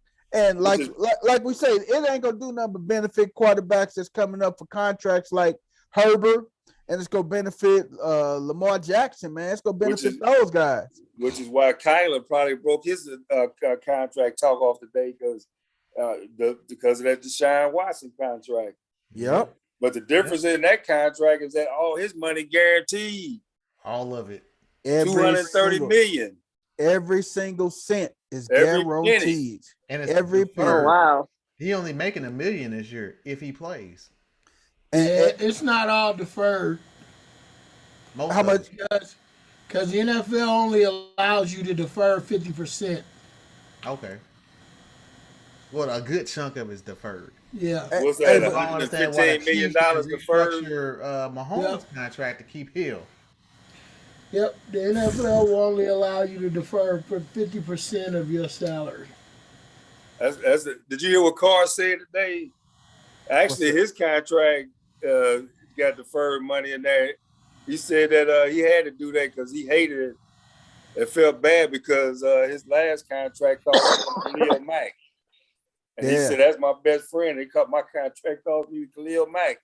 So he said he wasn't doing that no more. So he deferred some of his money so he could bring in more players. You know what? I didn't think the contract really didn't too much cost him Khalil Mack. I think it was John Gruden. That cost him Khalil Mack, man. That $100 million they gave that clown. Right. They gave John Gruden 10 years, $105 million contract. That is ridiculous, man. For a coach.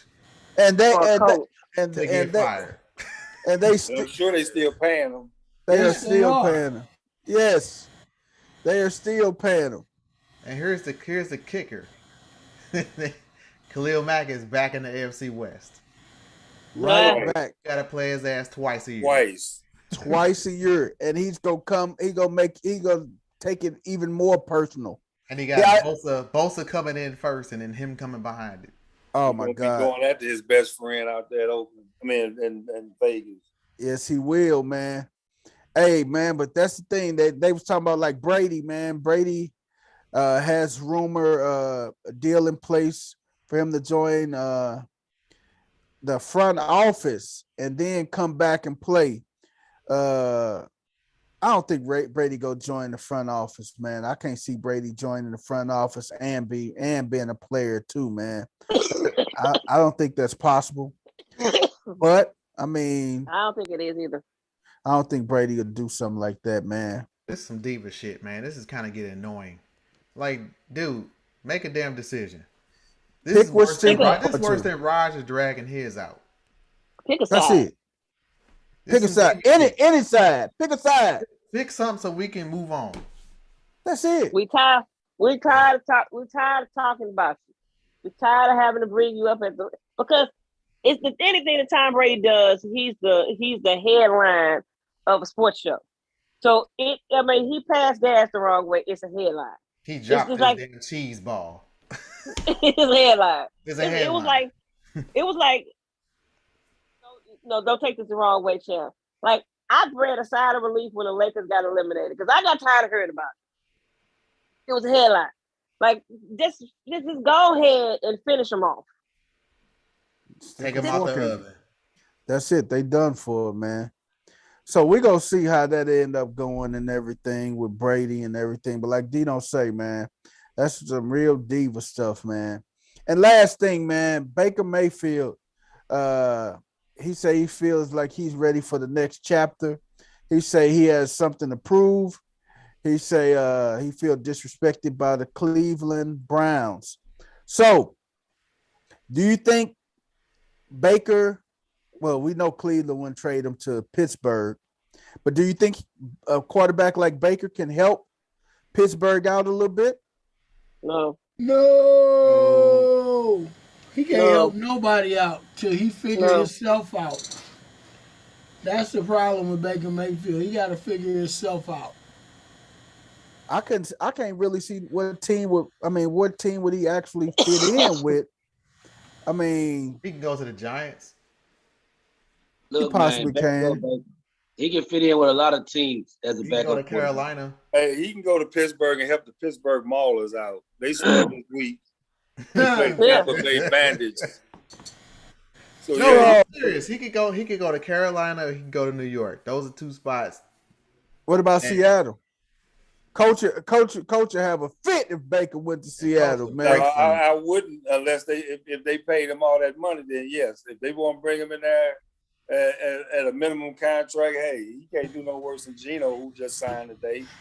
Oh my God, Geno Smith. Hey man, Geno Smith. I would like to see him in New York though. Hey, he did all right for a couple of weeks till he got popped. hey man, I think Baker, the best situation for Baker, man, would be a backup quarterback.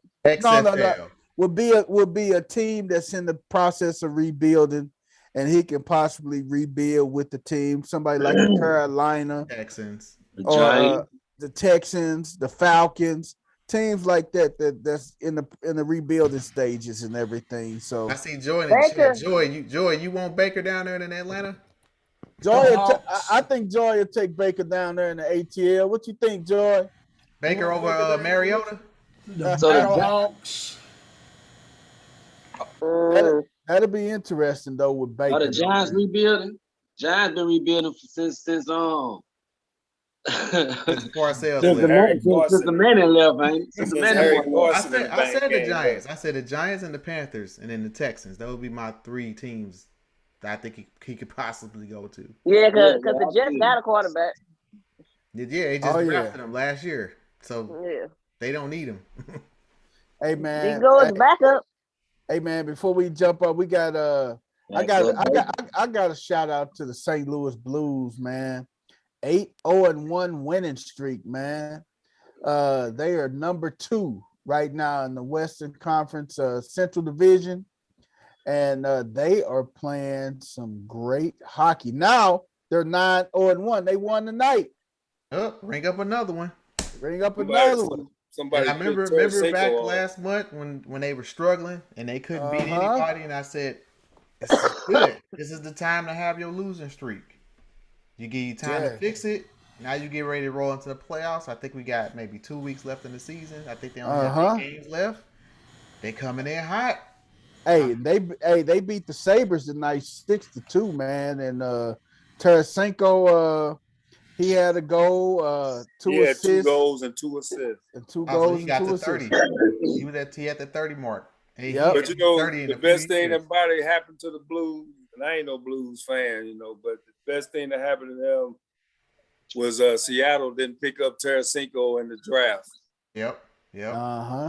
And then nobody else didn't want him, so they didn't do nothing. He just, he came back and shut his mouth and played. That's it. Yeah. Coach, you ain't no Blues fan? Who you a fan of in hockey?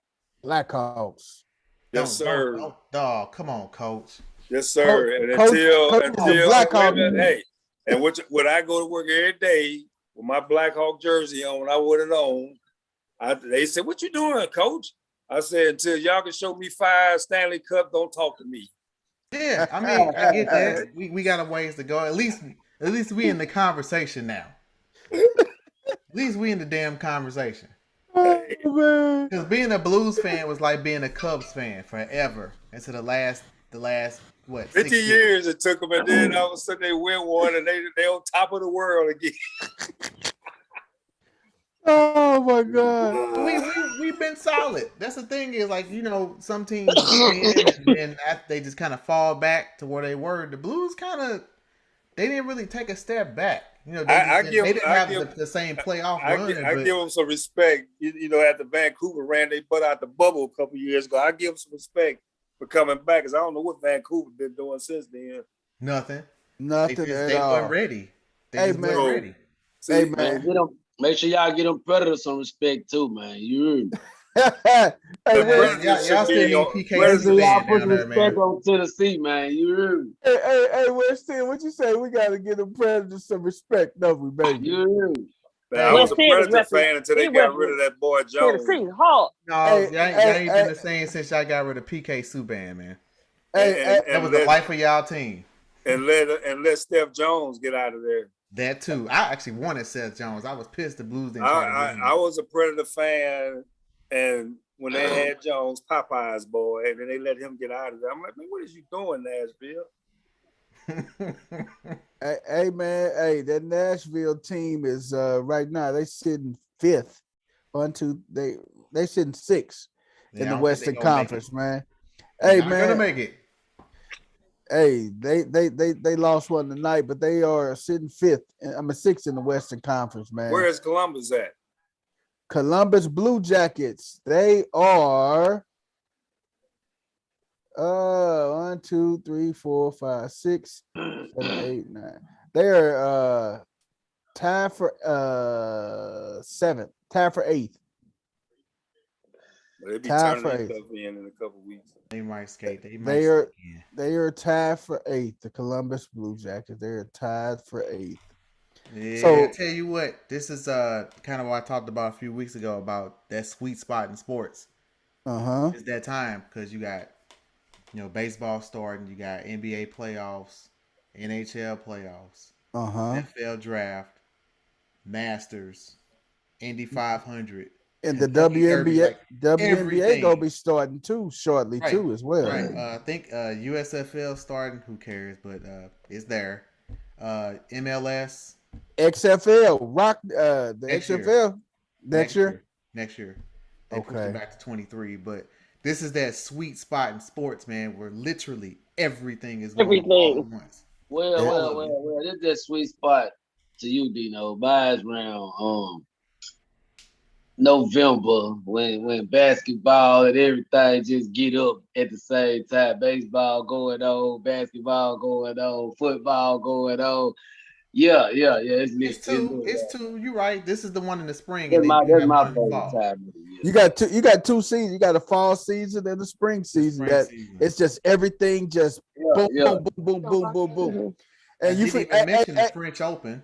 And Wimbledon and everything that's going to be coming on in June. Yes. So end of June, right around the 4th of July. It's Wimbledon. So you got a lot of them, man. Hey. But I got a question. Go ahead, Coach. And probably Dino the only one probably want to answer it. I know where everybody else goes. Playoffs. What do you think is between the two, the best playoffs? Hockey or NBA? Hockey playoffs. Hockey is not. It's not even close. Hockey playoffs. If somebody put a Game 7 ticket, Stanley Cup versus Game 7 NBA, I'm at that hockey game in a heartbeat. Without even thinking about it. Have you ever been to a hockey playoff game? Not even a Game 7, just any playoff hockey game. I have. I'm gonna tell you the difference for those who haven't experienced it. The difference is with NBA, it's scoring, right? They score 80 to 100 points, right? Hockey is in a hockey game, they may only score twice, and then the rest of the time they kicking each other's ass the entire time. And like I said, the only time it stops is commercial breaks or penalties. Other than that, it's moving. You don't even have a chance to collect yourself. The longest I've seen a 9 break is about 9.5, 10 minutes in a hockey game, just non-stop, because the puck didn't go out, so they don't stop the game for a timeout. They got to wait for a dead stop to get a commercial break. And them guys over them boards in 30 to 45 second shifts, there ain't nothing like it. Nope. It's like a power play. Like it's like somebody they trying to kill off a 5-minute power play. Ain't no break unless it's an offside or the puck comes out, because there's no icing, so there's no stoppage. Nope. Guys are dead because if it's like a second period, you got the long change, meaning you have to go further to get to your bench to change. You get stuck out there on fumes, and then don't let it go to overtime. In a situation like that, it's overtime. You already tired. Ain't no tie. You just play into somebody's score. I've watched 4 overtime, 5 overtime games before. Where literally they just on fumes, and it's nothing like it. I can't explain it to you if you haven't witnessed it yourself. You won't even know how it is. Go a 4-5 period hockey game in the playoffs, you just sitting on pins and needles. Every time it go down. And usually it's not a good play that wins the game. It's some bouncing puck that deflected here or there. Yep. But you almost like, ooh, oh. Every time. You know, every play. Every single play. The dreaded post, which is the kiss of death in playoffs. Post. And the shift changes, man. Hey, that's why that's why them guys I'll be seeing them guys, they change shifts, man. Hey, you got, and the thing is, you got to be in excellent condition. You got to be in great shape to play hockey, man. Because you got to be in pretty decent shape, man, to play the sport of hockey, man. I even take hockey over football playoffs. You know, it ain't too many sports I'll put above hockey when it comes to the playoffs. Yeah. Period. The best thing about hockey to me is hearing that puck hit off the post. Yep. That ring. Ding. Yeah. Yes. Because you can't see it. All you see is them rear back and shoot it, and then the next thing you hear is ding. Trying to figure out how that puck get there so fast. Hey, that's just like when you standing in the bar, somebody pitcher throwing a 95-mile-an-hour fastball. Hey, that's how fast that puck be going, man. And you can't really experience how fast that puck be going unless you're in the arena and watching that hockey match, man. You can't experience it, man. I mean, oh my God, it and it's moving, man. It is moving. If you do go to a game, don't get a cheap seat. Sit at the top. I'm gonna tell you why. Because you can literally watch the plays unfold because you can see the whole rink. That's why. If you sit close, you got too many blind spots. It doesn't seem as fast, even though they are moving. But when you go up in the upper deck section, mezzanine, sit there and watch a game. Yep. You see everything. Man, when I used to work down at the old arena, people look at hockey players as some little dude. You ever seen a 6'6" guy on skates? A 6'7" guy on skates. Look like a giant. I met him a couple times. A giant. Those guys look like giants. Yes. I mean, Chara's calling that. Chara's 6'8". Yep. Yeah. Chara's, he's 1'6" on skates. You know, and just to see these guys, I mean, and nothing against basketball. It's just that pace. You don't see that pace in the NBA game. You know, people will say, well, yes, you do. Yes, you do. Nonstop. Like I said, if somebody put a game 7 hockey game 7 basketball game for the championship, you ain't got to ask me twice. Yeah. Like I said, hockey is a combination of 4 sports, actually. I was going to say 3. Uh-huh. So you have your eye-hand coordination of baseball. Mm-hmm. You're controlling a puck with a stick, right? You have the tenacity and physicality of football. Mm-hmm. And then you have the pace, the up and down pace of basketball. And then the skill of a golfer to put a puck in. I don't know if you've never seen a goalie in full pads. Yeah. The goal's not that big. The goalie has humongous pads. It ain't shit to shoot at. But somehow you got to find a way to get that puck through a little hole, maybe about that big. But that's the reason why they changed the size of them pads a couple years ago. Because he barely was down. Yeah. Yep. But like I said, people say, man, how you go to a hockey game and go score with 1-0? I say, go to a hockey game and see a 1-0 score and ask me wasn't the game exciting? Because the hits, I mean, the pace, almost goal off the goal post, you know. And I used to play roller hockey, but Dino, I know he had, but have you all ever touched a hockey puck? See how hard it is? Can you imagine that joker going 100 miles an hour coming at you? That's why I stayed roller coach. I was asked several times to come play ice, and I was like, I'm sorry, I'm a little punk. I want to keep my teeth. I want to keep my wrist. I'll stay playing floor hockey until my body give out, but I just can't do ice. Not competitively. Like I go there with a stick and a puck and mess around, but not to actually play a game on ice. Nope. I'm just imagining if one of them pucks hit you in your leg or hit you in one of them unpadded spots. Oh, it hurts. Miles an hour. Hurts. Even the plastic ones will put it hurts. Up. Because we used to play, I played roller hockey. We used to take the little orange pucks, slit it, put some water in there, and freeze that joker. Oh my God! I was tripping. Hey, Coach Neal was playing gladiator hockey. I guess what the hell kind of hockey was y'all playing? That's to keep that thing from bouncing around, you know.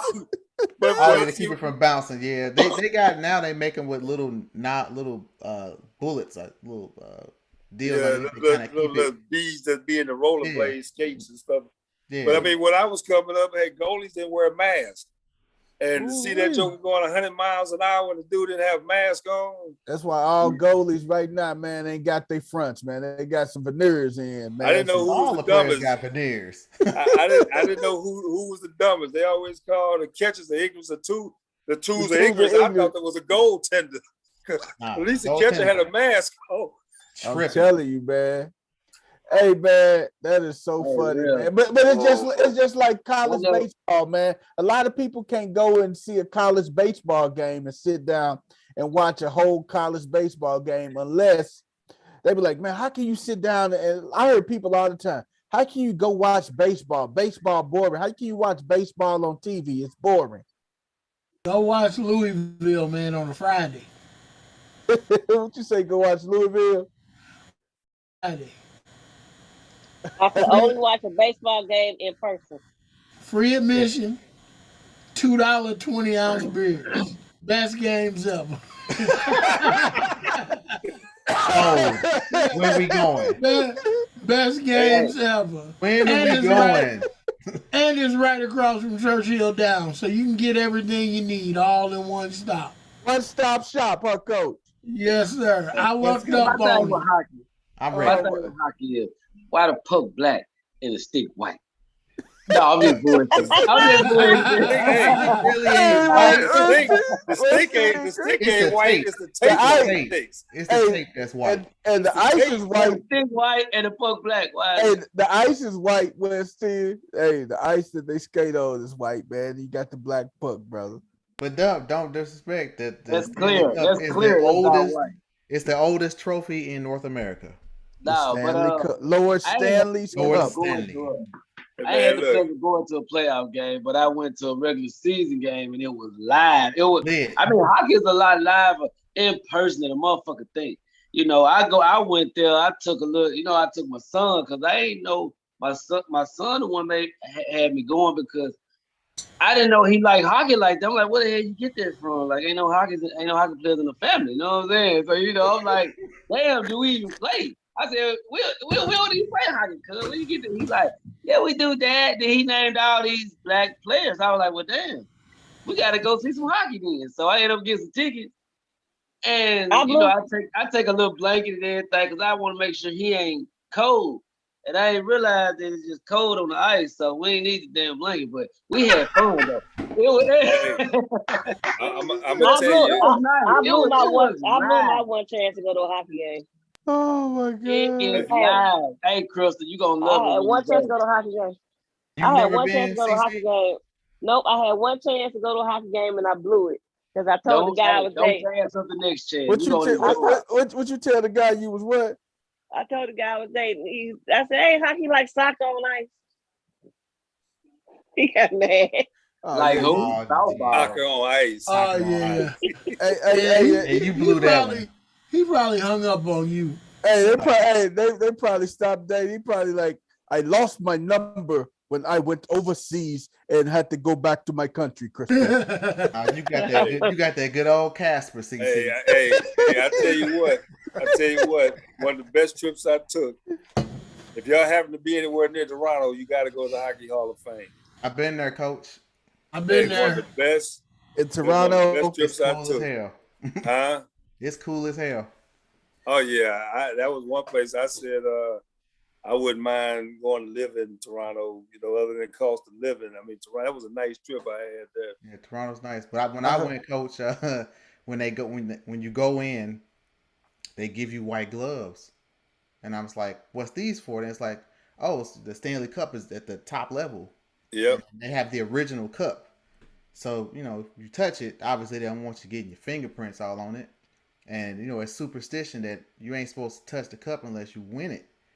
And so I threw it back at them. They kind of looked at me and said, I'm sorry, I'm from St. Louis. And they got a good laugh. Like, we understand, sir. Right this way. Hey, see, now I did the opposite. I went in and took a picture with the cup, put my hands on it, had it wrapped around, came back home to all my St. Louis people. I said, I've done something that the Blues ain't never done. I touched the Stanley. That's dirty, coach. Hey, and the Blues turned around and won the cup that year because of Coach Rick. And the funny thing is, I said, y'all should be happy because 2 years later they won the cup. Thanks, Coach. So shout out to Coach Rick. Hey, Coach Rick, the real reason Stanley Cup went to St. Louis, man. So shout out to Coach Rick, man. Hey, I got a chance to touch the NBA trophy too. Ty Lue, huh? Huh?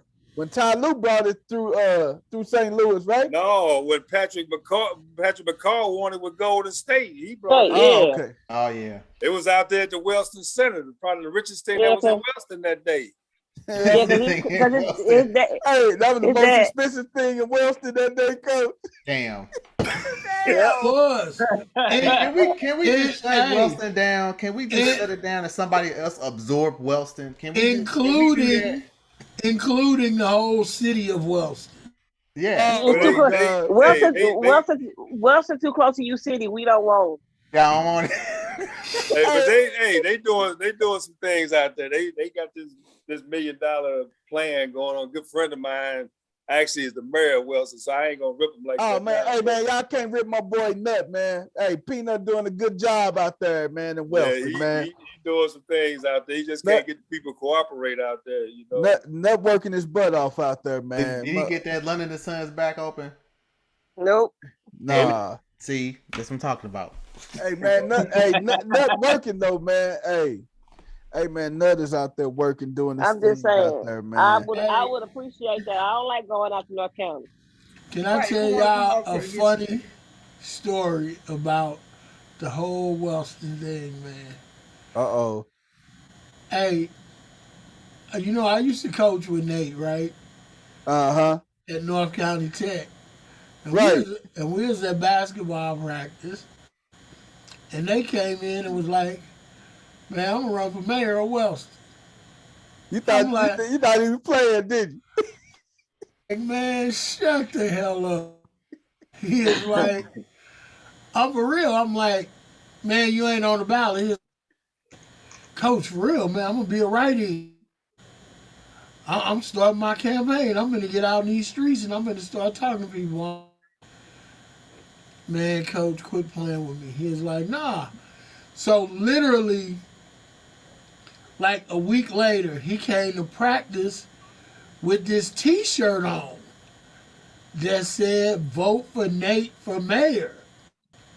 And I'm like, Coach, you not for real, right? He was like, Coach, I'm for real. I'm running for mayor. So he was like, man, I'm dead serious. I'm like, Coach, if you running for mayor, I'm going to talk to anybody and everybody I know, man. If I run into anybody that's going to be in Welston, I'm like, man, vote for Nate for mayor. He a write-in. My boy Nut, Nathaniel Griffin, baby. So, dog, we literally was just, anybody we ran into, man, we was like, vote for Nate. And then as it got close, he was like, man, Coach, I got a chance of winning this thing. And I'm like, you for real, Coach? He's like, serious as a heart attack. Anybody that know Nate, that's his thing, man. He always say serious as a heart attack. That's his thing. He sure do. Serious as a heart attack. And I was like, all right, I'm all in, Coach. I couldn't wear the T-shirt, but I had the T-shirt. And I'm like, hey, man, everywhere I was going, I was like, hey, man, vote for Nate for mayor. And when that dude won, man, he came in to practice. He's like, Coach, I won. I said, man, get the hell out of here. This dude is the mayor of Wellston. So we started calling him the mayor in practice. The mayor. Oh my God. Like the mayor from what was the damn Spike Lee joint? It was a funny. The mayor. Do the right Do the thing. right thing. Do the right thing. That's my boy. Hey, Nathaniel Griffin, man. My AK Peanut, man. That's my boy Nut. What kind of establishment don't have no Miller High Life? Hey, that's my boy Peanut, boy. Hey, that's the dude. Hey, that's my partner, man. That's my boy, man. Good Shout out to Wellston, man. Shout out to Wellston. So don't close Wellston down, man. Keep my it. bad. Oh no, they cleaning it up out there. He doing some things, man. He getting a little money out there too, man. He getting some money out there. Shut down the horseshoe. Hey man, with that being said, man, MLB, man, baseball. He said shut down the shoe. Hey man, last night I saw something, man, that Roberts, man, he did something that kind of just shook up everybody, had everybody thinking, man, when he went in and pulled out Clayton Kershaw, man. And conversation of the day. Kershaw was throwing a perfect. He was throwing a perfecto, man. And Dave Roberts pulled him out, man. Oh man, he had 80 pitches thrown, 13 strike. If you saw the game, and I got MLB the ticket and stuff, man. So Kershaw was willing and dealing, man. He looked like the old Clayton Kershaw for old, man. He was willing and dealing, man. And he pulled him out, man. Do you think that was a fair decision? Coach Corey, Coach Rick, what you think? I saw the game, and it was just so easy for him. I mean, it was cold. Why we opened up a season in Minnesota playing the LA team in Minnesota, but that's MLB for you. I mean, these dudes, it was cold, and he was busting these dudes inside. I mean, they wasn't even 80 pitches and 13 strikeouts. Yep. So, but he said, I don't know if it was politically correct. He said that he told Dave Roberts when he came out, he said that you asked him how you feel. And it was talks of maybe 85, 90 pitches. And Kershaw said he told him that his arm felt like he was tired. And Dave Roberts said that's all he needed to hear. He didn't want to put him back out there. He said he had a tired arm. This is what he coming off an injury. And I understand, but my thing is he make it sound like I can go out here and throw a no-hitter perfect game every time I walk out on the mound. My thing is, as a pitcher, I want to go out there and get that chance. Now, if they get a hit in the 8th inning, then you come get me. Come get me. Come pull me. But I mean, 80 pitches. And I'm sitting there looking at the Brewers pitches today. He had 80 pitches in 3 and 4, 2/3 inning against the Cardinals. Hey, man, Clayton Kershaw, he was willing and dealing, man. I got to say, man, this dude was willing and dealing, man. Personally, and then you're in the middle to the bottom of the lineup. You got the final 6, the bottom of the lineup coming up. And if he was throwing a no-hitter and had 120 pitches and walked 4 or 5 guys, and I get it. But 80 pitches, he's only averaging, a little over 11, 12 pitches an inning. I got to go back out there if ain't nothing but adrenaline. Because this catcher looked at him like, you doing what? Yep. And everybody had this look, and I'm like, hey, I got to give it a shot. And the X factor in that coach, they got a DH. It ain't like he's out there swinging and taking hacks, expended energy and everything. You got a DH. Yeah. So, I mean, I kind of think the cold weather might have played into his tightness, because that inning that he came out, the Dodgers had a long inning. That's the first time in a long time I've seen back-to-back home runs. So it was a long inning. So he would have to go crank it up after about 15 minutes on the bench. So I don't know. Because I think it was about, I don't even think it was 30 degrees there. It was cold. And Gary Sanchez, the one that broke it up in the next inning. As soon as they pulled him out, Gary Sanchez broke up the perfect game, man, in the 8th inning, man. Yeah, they retired 22 in a row. Oh man, he was willing and dealing. So the question is, if this was July or August, would Roberts have kept him in? He keep him in because the talk coming out of spring training was all the teams basically saying the same thing. Short in spring training, we looking at 80 pitches. Pitch counts, pitch count 80 pitches, and let these guys build themselves up. That's why I think they said suppose that they extended these rosters. But 80 pitches, I don't think another 10 gonna hurt. But like I said, if I go out there and I'm like, hey, I give up the hit, get me out of there. If I'm looking like I'm struggling, get me out of there. I can't be going back to the hotel wondering what if or coulda, shoulda, woulda, getting back on that plane like, hey, man, I had a perfect game going. And it's been only like 27 perfect games thrown in Major League history too. So some people today was saying that the fans were selfish, not thinking about, the pitcher. But the fan paid the money, he deserves a chance of seeing history. So let me ask you this. Coach Corey. Coach Corey, let me ask you this. So if it was same situation, same scenario yesterday, but they was playing in Minnesota where it was 50-some degrees. So shifted to LA, same situation, same scenario. 84-degree LA. Does he complete the whole game then? 84 degrees compared to 55, 50, 58 degrees. Do he complete the game in LA if this was in LA? I don't think so. I wouldn't have let him stay out there because the season is bigger than one game. Yeah. What if he goes back out there and on pitch 83 hurts his arm and then he's out for 60 games or 90 games? Or the remainder of the season. Yeah, then what good is he to you? He just came back off being shut down twice last year for arm injuries. Yeah. Didn't even finish the season. And then you come back this year with a short spring training. If I'm not mistaken, he probably only threw 8 innings in spring training. Yep.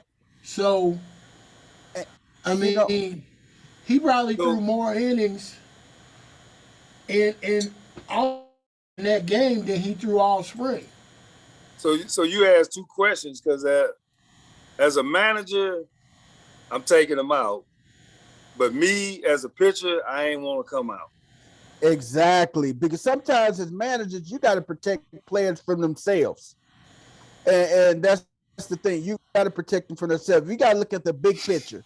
We talking about early April compared to October baseball, where we playing for something bigger than a perfect game.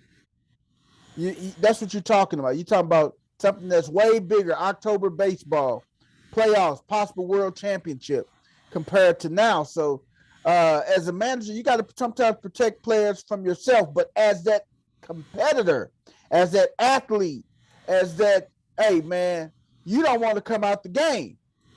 You gonna come out scratching and clawing. Well, let's do this.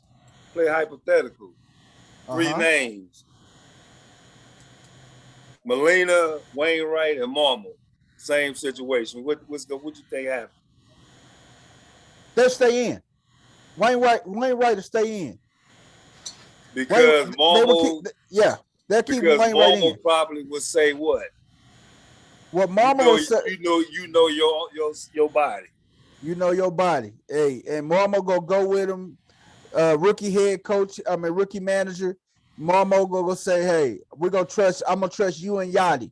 I'm gonna come check with Yachty after every inning. How's he looking to you? What do you think? I'm gonna get Yachty's opinion because Yachty's back there catching them, calling pitches and everything. And then I go over to Adam Wainwright and ask Wayno what he's doing, how he's feeling, and everything. Okay, so I got 2 catchers sitting here. Uh-huh. You in that situation, you're gonna be just as hyped as that pitcher. You're gonna give that manager the true statement. Yes, because I'm looking at the bigger picture. It goes beyond the sixth game of the season, seventh game of the season. We still got 156 of these jokers left. 155 of these games left. This is just game 7. We got 155 more games, and I'm gonna need you in June, July, and August, the dog days of summer, when we go probably get 1-0 games, or 2-1 games, 3-2 games. I'm gonna need you to be good, to be perfect then. Well, if y'all was my catcher, my next pitch is gonna be throwing the ball at y'all. Well, you I hear you. I hear you. That's why we got catcher's mitts. That's what we're paid to do. That's what we do. You can throw it as hard as you want to at us. We're gonna be able to stop it. Hey, I hear you. But the conversation that always comes up. That's that competitive Bob people. Gibson and Red Shane. He told Shane to get the hell on away from me. Bob, okay. hey, Bob I don't care who it is, what it is. You ain't taking me out this game.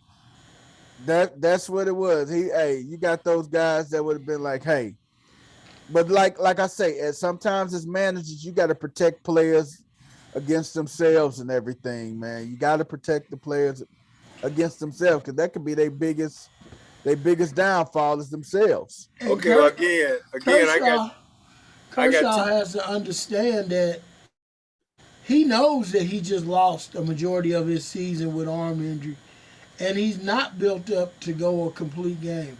Well, he said that. If you want to be an idiot and risk ruining this season and your ability to pitch again after that, or maybe the next contract that you pitch for, then be a fool and go ahead and do it. But you're only hurting yourself. You're not hurting the manager. He said it. He said it came out of his mouth that he said his arm felt tired when he came out of the game, and that's all Dave Roberts said he needed to hear. He said that before the game started, we talking 80 pitches, and that's it. 80 pitches. It. So, I got two catches here. And Brian, you played for me, and you know what kind of competitor I was, and I had Rodney Epps as my catcher. And you know Rodney Epps. Yeah. Have y'all ever been intimidated by your own pitcher? Oh no. As far as going out to the mound, talking to your pitcher. Hell no. Shit, I go out there. I didn't grab pitchers in their collar. Hey man, come on, man, let's get it together. Oh man, I am definitely not intimidated. It's a great equalizer in baseball, and it's called the baseball. Because I was a freshman on varsity, and the varsity pitchers didn't want to talk to me. And the coach wanted me to go talk to them, and they would tell me to go back behind the plate. And I did. But in the process, I would go back to the pitcher as hard as I could from that little 60 feet, 6 inches. So after a while, they wanted to know why I was throwing the ball back so hard. So eventually they was going to have to talk to me, or else they was going to have a broken hand or a bruised palm.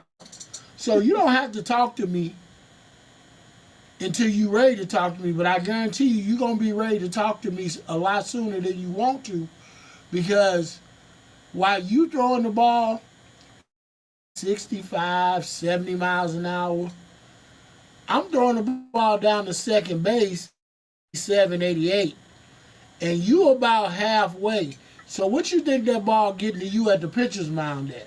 A good 90. So take it how you want it. We can talk however you want to do it. Oh yeah. Y'all old school, because that's the way Rodney Epps did.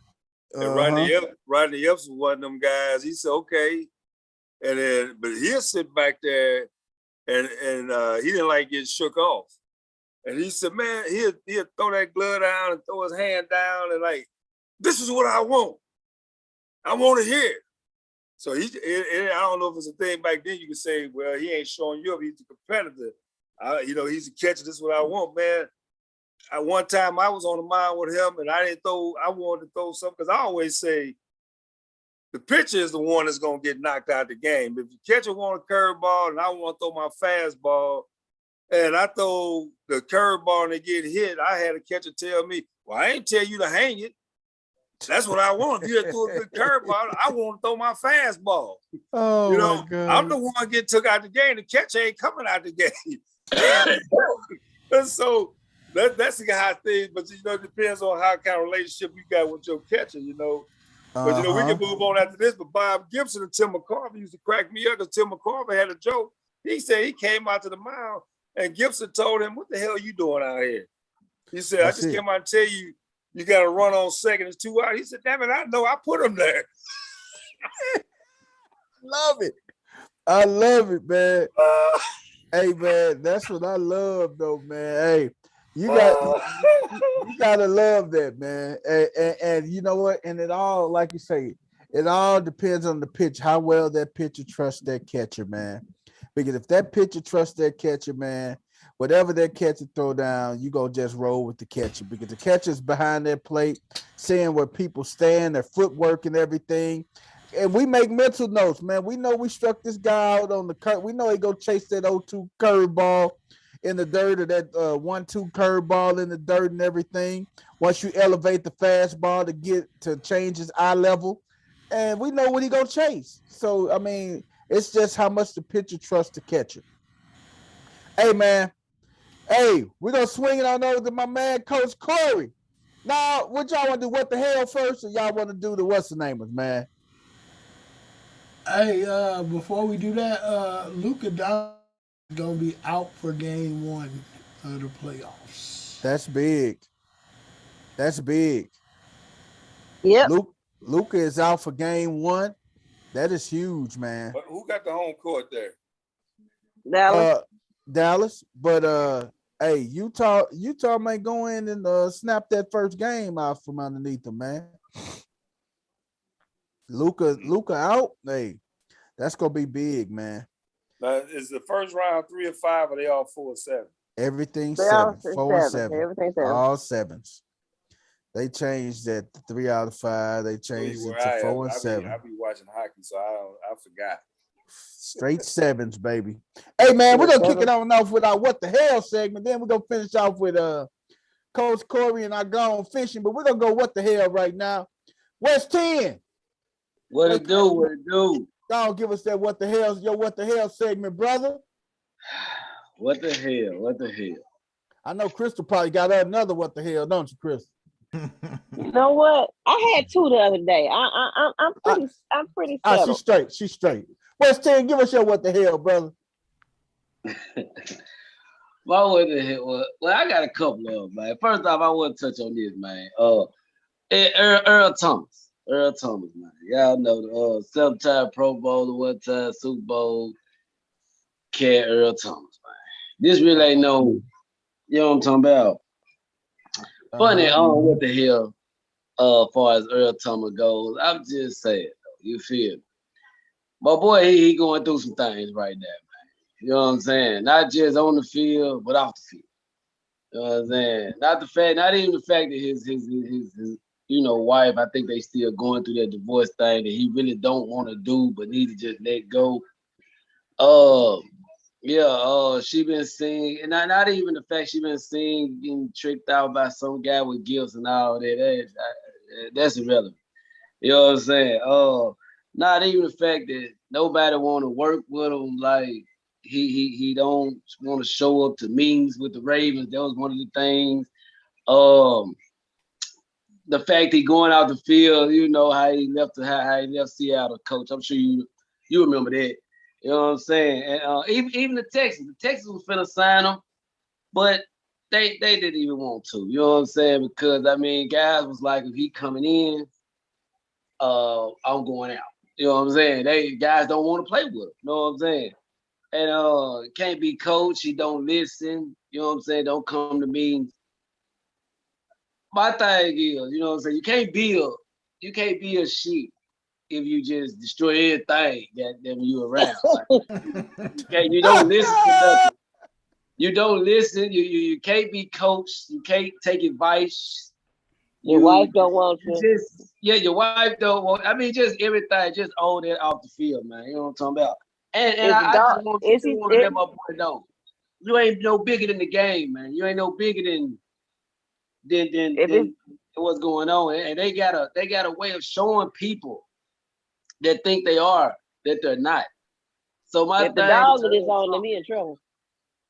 Man. Exactly. So you get my thing, Earl Thomas, man. God, you 32 years old, man. You still young. You known as one of the best safeties in the league. My thing is, what the hell, man? What is you doing? You're gonna lose your wife and your career. Like when nobody don't want to work with you, it's like then you lost your. I mean, come on, cuz get it together, man. You know what I'm saying? Get it together, man. Goddamn. I wish you the best. You know what I'm talking about? Hey. But it's something. Everything ain't right up there, man. You know what I'm talking about? Can we get Earl Thomas a good slice of humble pie? Hey man, uncoachable players become unemployable players. Unemployable adults, man. Hey, if you can't, if I can coach you, you can't get hired nowhere, man. And like Dino say, you become unemployed players. Uncoachable become equals to unemployed, and that's what Earl Thomas is right now. Unemployed. Mike Singletary. Exactly. So my thing to my boy OG Earl, man. What the hell is you doing? What the hell going on, man? Get your shit together, man. On another note, though. On another note, Patrick Beverly. Oh my God. Patrick Beverly. First of all, a mediocre player. You know what I'm saying? But we're hard. He's a mediocre player. We're hard. You know what I'm saying? I'm gonna give him that much. You know what I'm talking about? Then I discussed with the crew earlier about his most impactful plays have to do with physicality in the sense of damn near injuring the other team's best damn player every goddamn time. You know what I'm saying? So I mean, from falling on the ground to calling the scuffle last night with everybody to giving George the hip with the foul and the slick hip and everything. But my thing is, he more talked about than Jaylen Brown. I mean, what the hell is really going on? Like he ain't really that player. You know what I'm saying? But he more talked about than players that are much better than him. You know what I'm saying? Just because he keep up a lot of noise. My thing is, what the hell are we really talking about Patrick fucking Beverly for? I mean, during the fucking playoffs. I mean, what the hell? God. I mean, really? So if they see depends on Beverly, good luck. That's all I gotta say. Hey man. And Russell Westbrook. I'm sorry, this is my last one. I'm sorry. I had a lot to say, man. I didn't even give one to Russell Westbrook. He had the nerve to say he wasn't given a fair shot. He wasn't given, I guess, a good opportunity to prove. I mean, my thing is, most games played on the team. You know what I'm saying? You played the most games. Most minutes. I mean, most minutes. I mean, shit. But most field goals attempts, even more than LeBron. You know what I'm saying? Started 70 some games. You know what I'm saying? Exactly. 78 to be exact. You know what I'm saying? And let me be a little exact on something else. As far as field goal attempts, he had more than LeBron. Not much. He had 12,300, and LeBron had 12,200. LeBron was 52%. He was 52%. Cub was 44%. And another, you had the shots, you had the minutes, you had the games. I mean, what the hell else you want? I mean, what more do you need? And LeBron, and hold on, let me get a little more technical. Out of his 1,200 attempts, 548 made. Out of LeBron's 640 something made. So I mean, what the hell though? Like, I mean, you done had more shots, more minutes, more games. I mean, what the fuck else do you want? That's my whole thing with Russell Westbrook.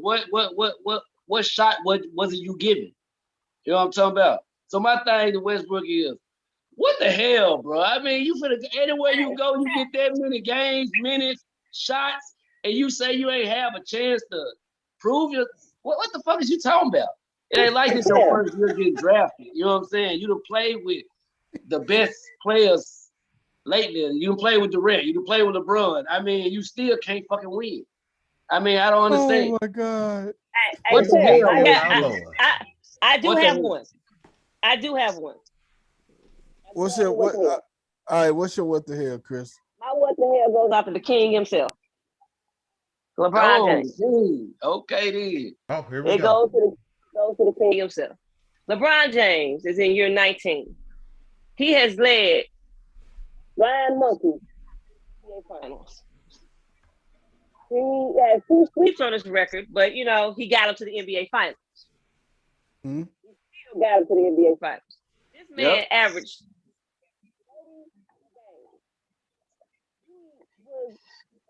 Set out the 2 games, he could have won a scoring title. Mm-hmm. They had championship aspirations at the beginning of the season. As a matter of fact, every year LeBron plays in the NBA is championship aspirations. Any team he plays on is at championship aspirations. That is the goal. That is the goal. Nobody cares what LeBron does in the regular season. They care what LeBron does between April and June. Point blank, period. Right. Please tell me, how does LeBron get up in the closing exit interviews? 17 games under 500, not even qualified for the play-in tournament, and utter the words, the season was not a failure. What the hell, LeBron? Oh my God. You could have picked any other time to lie.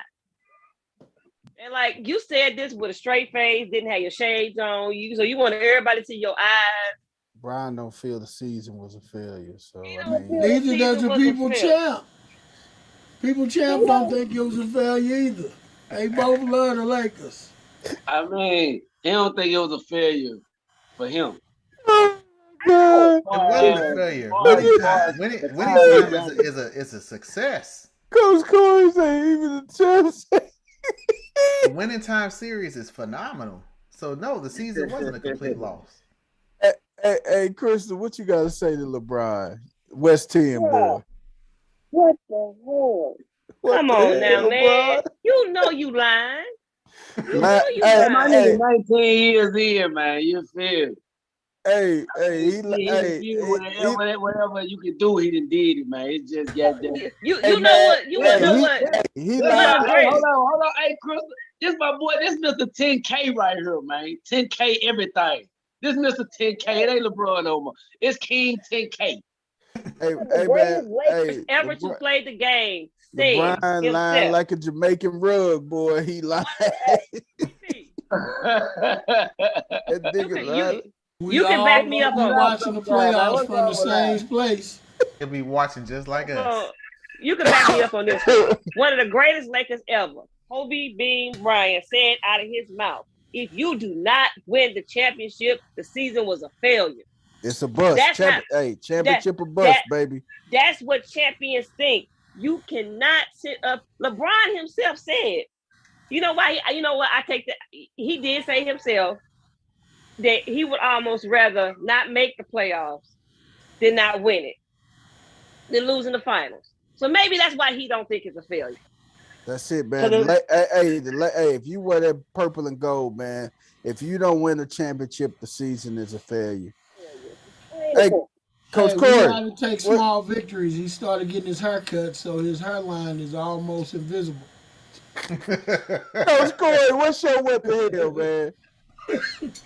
That dude. Man, I hate to keep beating a dead horse, but I know where you're going. Man, if the St. Louis Cardinals don't get this shit together, and I mean, damn it, real soon, oh my God, the people of St. Louis are gonna start jumping off the arch. My first issue is that they postponed the game during the weather, right? uh huh.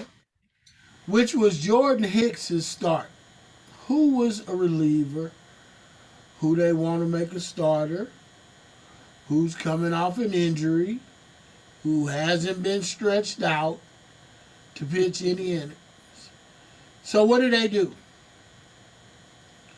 They push his start back to keep Wainwright on his normal rest days. Wainwright, 100 years old. Who gives a damn how much rest he get? He gonna give you the same thing. And he got beat up today. But as you can see today, which leads me to today.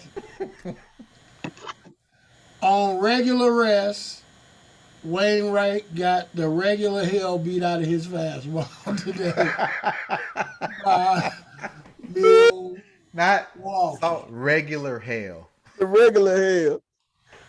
I mean, former Colton Wall hit a ball so hard off him in the first inning, I think it probably put a dent in the wall as he got a triple. Then he got 2 outs, and he gave a sigh of relief before McCutcheon hit a laser to get him in. So I'm thinking to myself, are we going to already start making concessions for Wainwright to get more games pitched, more innings, so him and Yachty can break this record that everybody wants to see them break? The most games pitched and caught by a tandem and all that. And forsake guys like Jordan Hicks, who they want to stretch out, to make a starter who I think be a starter, but it could be a bad idea because the young man is coming off of Tommy John, and oh, by the way, he just learned the slider this past year, coming off of Tommy John. So I don't know how those two things are going to work for an arm that's just been repaired, that you're going to stretch out to be a starter and you're teaching him a slider, which they say is his best pitch. So you're going 100-mile-an-hour fastball, which already blew your arm out, to a cutter or slider that's now your best pitch. Be a history with the Cardinals medical staff, pitching, all that. Michaelis just got over the same injury that Jack Flaherty is having in his forearm. And I don't know if anybody heard, Miles Michaelis said it took him 2 years to get to the point where he is right now, where he can wake up and throw the ball and not wonder how he next day. Yeah.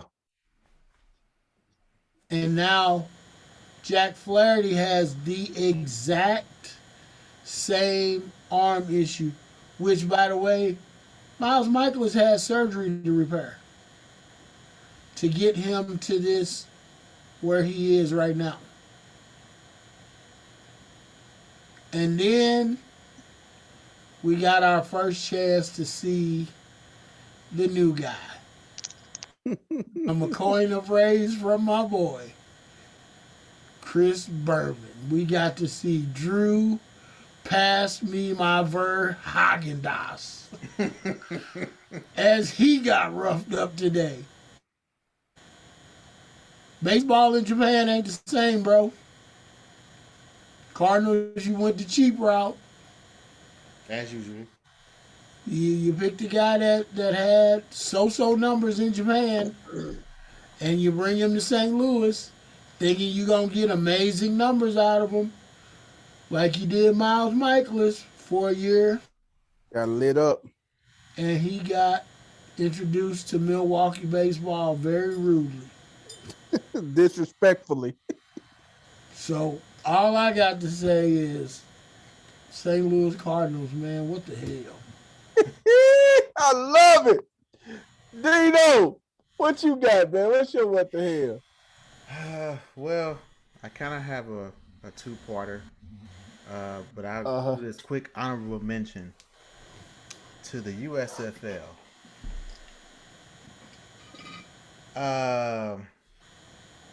You already tried this in the 80s, and it didn't work.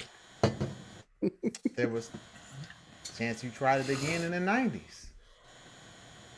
No dice. The XFL tried around early 2000s. Bust. What in that Sam Hell makes y'all think that we need 3 professional football leagues? Now, the XFL has a better chance than the USFL. Does anybody know any of the teams of the USFL that actually starts in, I think, a couple of weeks? Does anybody know the teams? Because I sure in the hell don't. It's a mystery to all of us. Do we know the coaches? Do we know any of the players? There's no connection to anything USFL. What the hell are y'all doing? So, how can you get excited about teams that nobody knows about?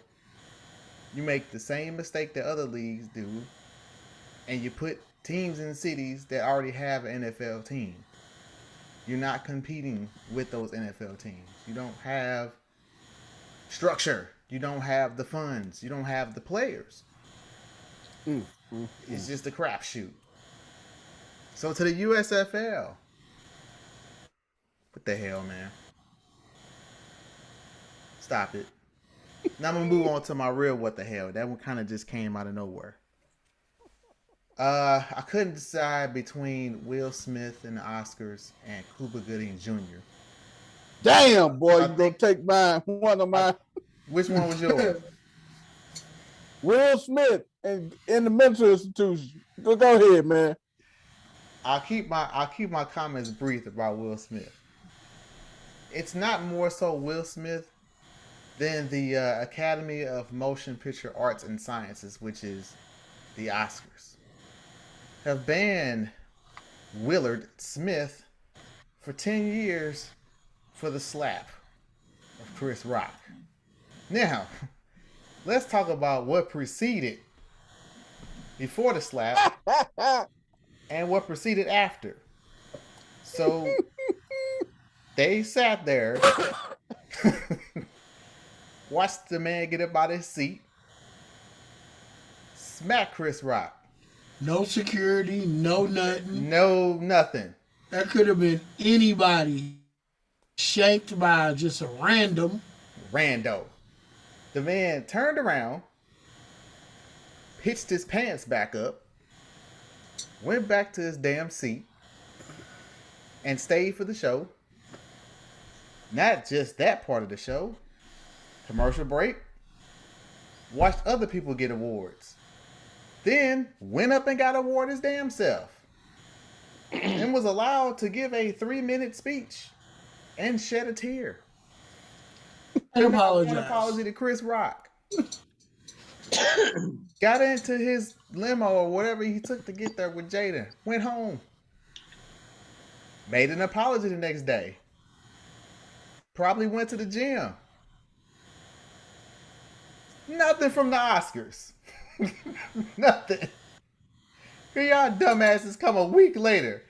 We're going to ban it for 10 years. But you did nothing when the incident happened. That's as terrible as this woman trying to say that Gary Coleman, rest in peace, who died over 10 years ago, sexually assaulted her. 12 years later, you want to say this man sexually assaulted you? What you talking about, Dino? What you talking about, Dino? Like, come on, Willis, help us out, man. Like, I'm gonna leave that one alone. I gotta talk about my boy Cuba real quick, then I'm gonna slide up out of here. Cuba Gooding Jr. pleads guilty to wait for the charge, y'all. Forcible touching. What the fuck is forcible touching? I'm sorry. Either you touch somebody or you don't. You don't forcibly touch them. You force it. If it's forced, you hit them. I've never in my life heard of a forcible touch. Oh my God. So we just really making up these damn crimes as we go, right? They just pulling this shit out of hat. Forcible. Well, we haven't charged anybody with this crime. Let's go with this one. Let's go with forcible touching. Forcible sound reasonable. Like it's the same think tank group that came up with Commanders. Go ahead. The same group that came up with manipulating a sex toy. Shout out to the Minnesota Vikings love boat scandal. But he kissed her, from what I was told, without her consent. And so from that, the charge you come up with is forcible touching. I can't get past the forcible touching. Not the fact that the shit was 4 years ago. It's not like it just happened. It took you 4 years to come up with forcible touching. That's probably what the 4 actually stand for, man. Forcible touching 4 years ago. 4 years ago? 4 year touching? Forcible touching 4 years ago. So Cooper Gooding pleads guilty. He pleads guilty to the charge. And he's going to continue his alcohol and behavior modification treatment, whatever the hell that means.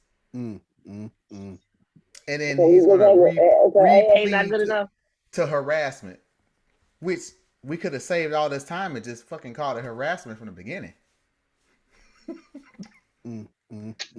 So mark this on your calendars, folks. April 13th, 2022, a man was charged with forcible touching. And see if this ever happens again.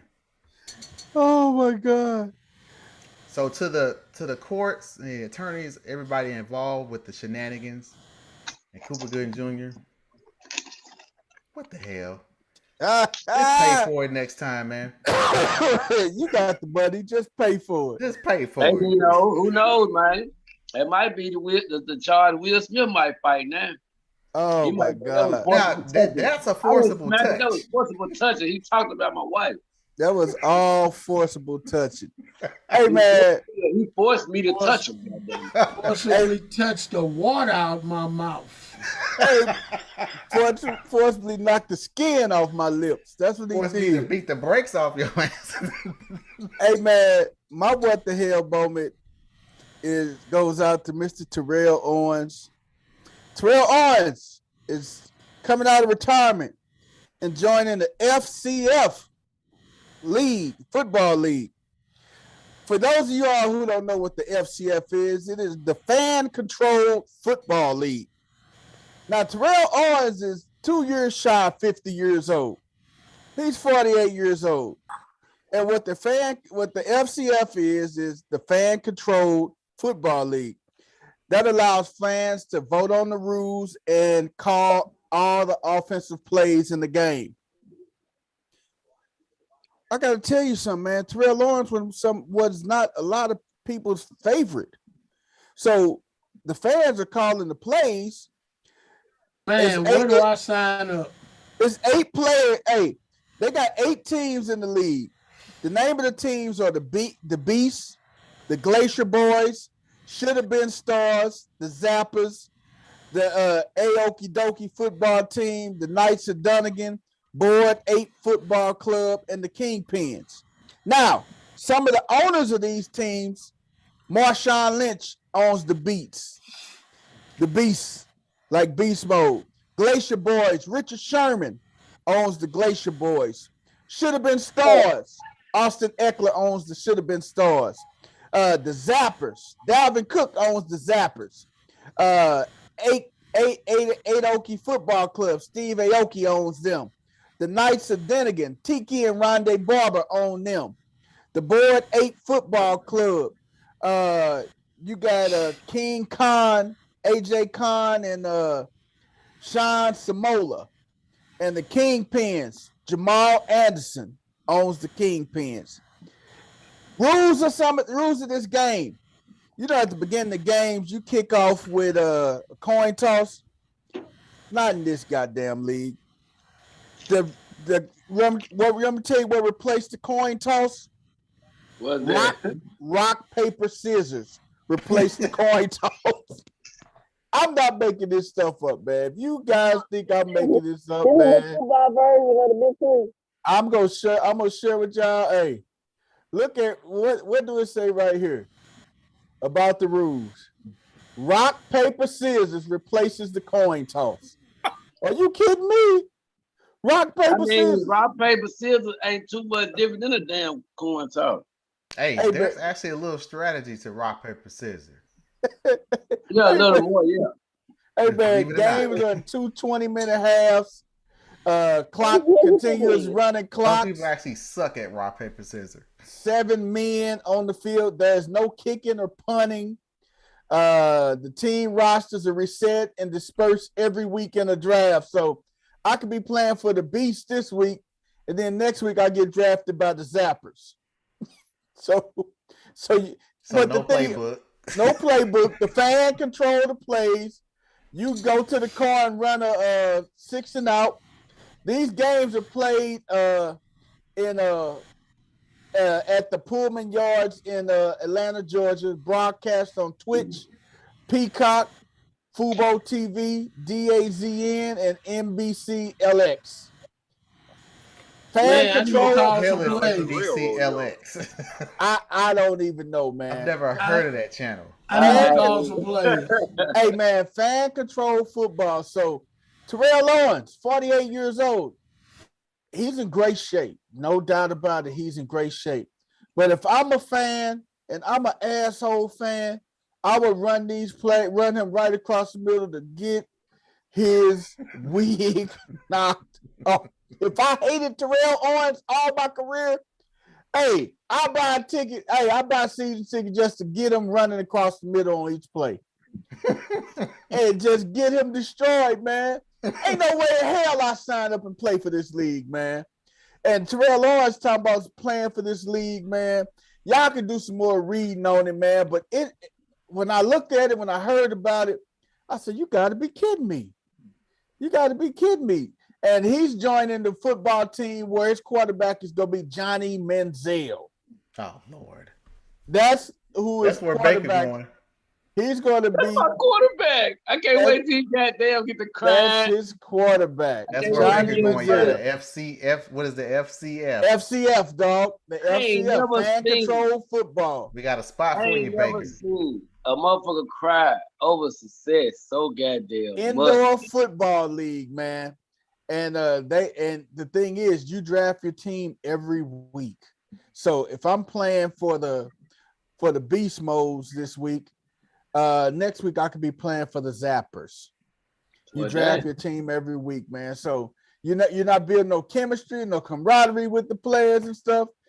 The person that you knocked his head off last week, you could be teammates with him this week. So Terrell Owens, you 48 years old, brother. You're an NFL Hall of Famer. Sit back and enjoy life, man. Ain't no way to go get yourself killed in this sport, man, because you're going to have that young 22-year-old linebacker that didn't get drafted and see you coming across the middle trying to make a name for themselves, and they're going to decleat you, man. It's not worth it, man. And the creators of this fan control football league, hey, man, y'all are going to get people killed, man. Players get paid $400. They get paid $400 to $750 plus room and board. Coaches get paid $3,500 per month plus a housing and meal plan. So $3,500 a month plus a housing and meal plan. Players get a minimum of $400 to $750 a week plus room and board. I did call some plays, dog. Terrell Owens will be first week. What'd you say? He'll be what? He'll be out after the first week. Because you'll call all over the middle plays and get them killed, wouldn't you? I hand him the ball every damn play. Sweeps, reverse, dives, quick pitches. He'll get his back broke. Oh, my God. So the creators of the Fan Control Football League, the only thing I got to say is, man, what the hell, man? This is just ridiculous, man. You go get these men killed. And the crazy thing about it is these owners, man. These guys, these owners, man. Lynch, Richard Sherman, Marshawn Lynch, Eckler, Dalvin Cook, Tiki and Rondé Barber, Jamal Anderson. These former NFL players, man, you putting the game in the fans' hands. Recipe for disaster, man. Coach Corey, man. Hey, hold up here. Coach Rick, you got to what the hell for us? Yeah, it's short and sweet, but you know the Lakers fans ain't gonna love me for it though. But hey, here we go, Coach. There you go, starting stuff, man. Oh my goodness! I when I saw this the other day, I was like, let me go look this up and see what's behind all this. But man, these dudes have really had some bad contracts.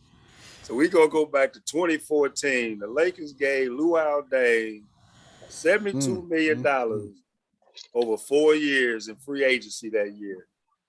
That was the same year that they signed some dude named Timofey Mozgov to $64 million after Kobe Bryant retired. Deng played just 57 games with the Lakers after that deal was signed. He averaged 7.5 points and immediately proved to be a bust. Luke Walton, who was the coach at that time, chose to start Brandon Ingram over him, and his career in LA was basically over. Man. But as bad as that contract was, that wasn't the worst. Looking at this year makes it feel like a little bit better. Just a little bit. The Lakers signed a bunch of veterans to deals this offseason, and many of them are paying off somewhat. But they are paying 3 guys the same amount as Deng this year. Now, Luol Deng ain't played in about 3 years. Deng makes $5 million for the 21-22 season. DeAndre Jordan, Carmelo Anthony, and Dwight Howard was all a combined $5 million with the Lakers this year. And them 3, Dwight and Melo, they was kind of impactful. But Deng contract still hurts. So the Lakers this year ran out on the court to start the season. This was supposed to have been the Big Five: LeBron James, Russell Westbrook, Anthony Davis, Carmelo Anthony, and Dwight Howard. That was supposed to be the Big Five that's supposed to be the number 1 seed in the NBA champion. In short, who the hell or what the hell is in charge of the Lakers management with these bad contracts? God dang. Oh, no. Hey, Deng, hold on, check this out. Deng's contract they stopped paying Deng when the season ended the other day. They were still paying Luol. Well, he ain't played in 2 years. That boy over in Africa having some he probably the Prince of Zamunda over there, man. Yes, sir. That dude is the Prince of Zamunda over there. But what the hell is, who the hell is running the Lakers organization with these contracts? Man, I think Linda Rambis has a big she stays in Jeannie Buss's ear, man. And you got to get rid of Linda Rambis, man. That Luol Deng contract. I blame that on Mitch Kupchak though. That's a Mitch Kupchak thing. But how long did Timofey Mozgov, who got $64 million after Kobe retired, what did he do?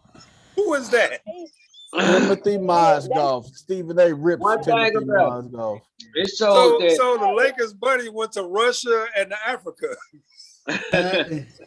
That boy over in Africa. Countries and shit, man. Hey, that boy over in Africa having smoked boy barbecues, nigga. Oh my God.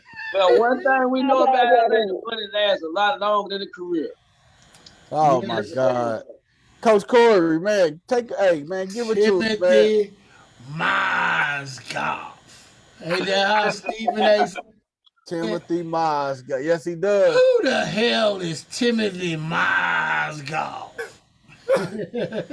Timothy Mozgov. $64 million contract. Who Michigan come with after Kobe retired was Timothy Mozgov. Timothy Mozgov. And then Luau Dane a couple years later, $72 million.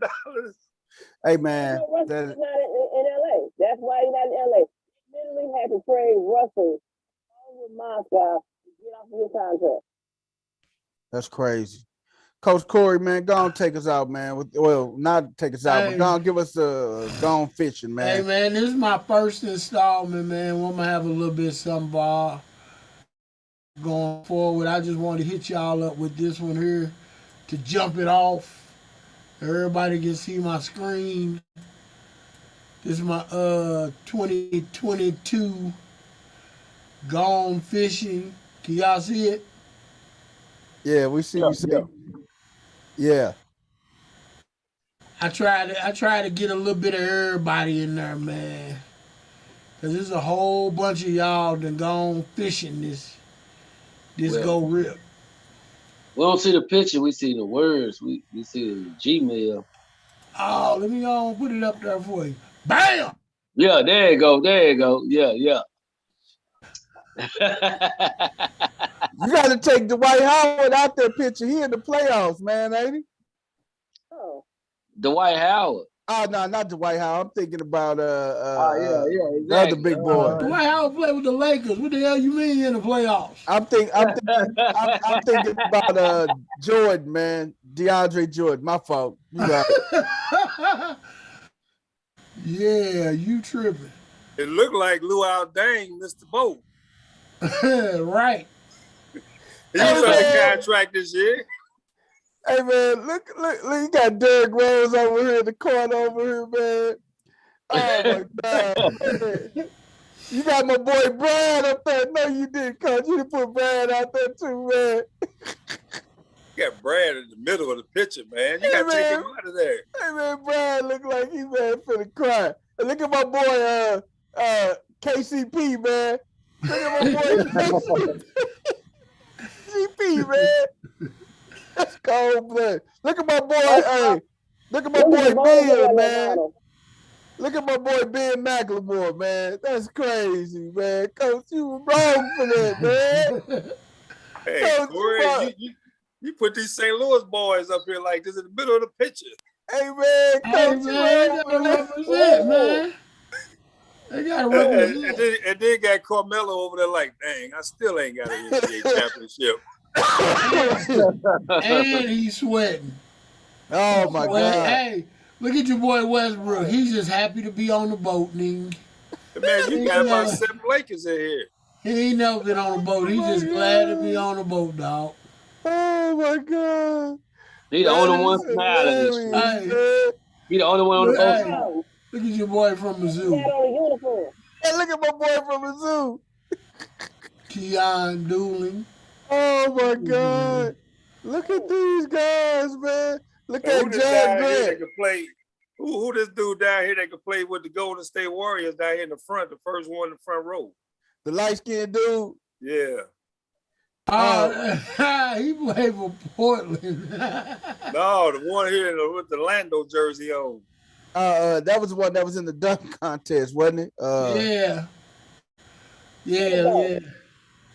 And dang, who this little dude hiding down here? The third, right there. He would Oklahoma City, ain't he? Yeah, he would OKC too. He's a little bit taller. Oh man, he got Anthony Davis up there, man. This is hilarious, man. Hey, Coach Corey, this is the first installment, Coach Corey. Yeah, man. I got some more thoughts. Hey, what you say? He have him in street clothes. Hey man, I love it though, Coach. Hey, this is hilarious, Coach Corey. Hey man, you do have Anthony Davis with a uniform on. Yeah, they say he's few games he played. Hey man, you could have put Zion on there. Seriously. Hey man, don't worry, I got some Zion coming, man. I got to get a picture of him rehabbing an injury or something. Man, ain't no room for Zion on the boat, man. Fat motherfucker. I couldn't. He definitely ain't been in a uniform, so I couldn't put a uniform picture of him on there. Oh my God! And then you got 6 Lakers and about 3 ex-Lakers in there. Hey man, I can't. I tried to find a Zion eating a chicken leg or something.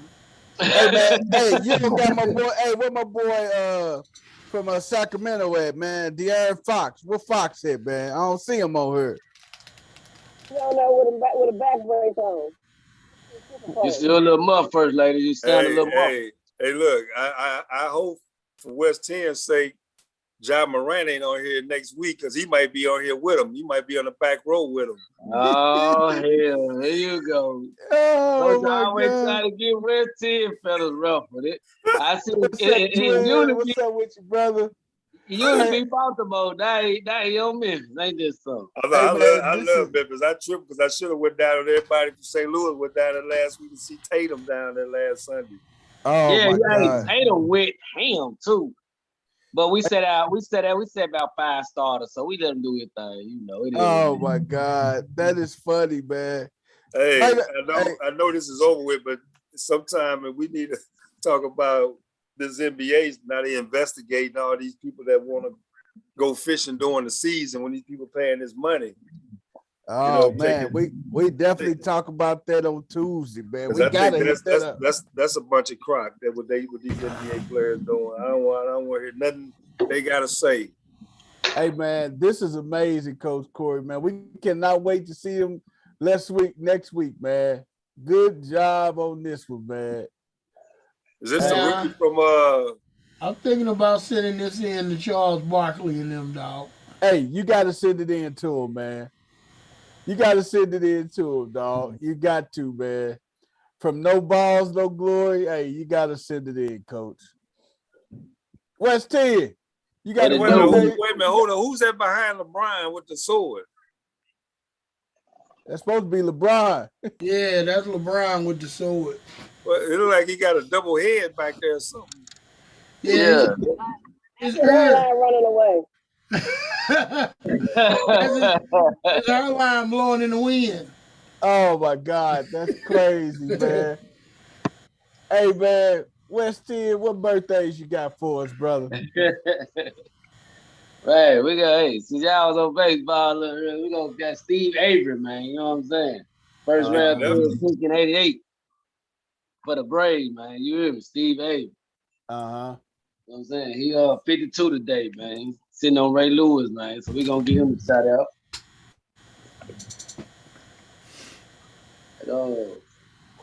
We got my boy Antonio London, man. You know what I'm talking about? That's a Tennessee nigga, man. He from Tullahoma, Tennessee, originally. You know what I'm talking about?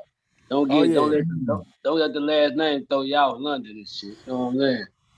But yeah, he 51 today. You know what I'm talking about? So oh man, it's funny too. We were talking about old backup Baker today, and it happens to be his birthday. Ain't that something? Get out of here. Not Baker birthday today. Baker Mayfield. Baker Mayfield. He turned 27 today, man, and already a backup. Lord have mercy. What's up, man? Hey. He probably kicking it with Johnny Manziel. He probably kicking it with Johnny Manziel today. What else you got for us, Wes, before we get up out of here, baby? We got OG Greg Maddox, man. Okay. Greg Maddox' birthday today. He 56. You know what I'm talking about? We also got Stan Humphries, man. Stan Humphries' birthday today. Yeah. Oh, NFL QB, man. You feel me? He 57 today. You hear me? Right. We got old David Justice' birthday today. You hear me? David Justice. Miss AK Mr. Holly Berry. Mr. Say what you want, but they was kicking it when they was in Atlanta. Oh, they was tough, boy. Yeah. And I know Women's Appreciation Month to pass, but this is no bar, no glory, man. We appreciate women all year round, man. And by that being said, man, Meg Mallon. I want to make sure I say her name right. She was a professional golfer.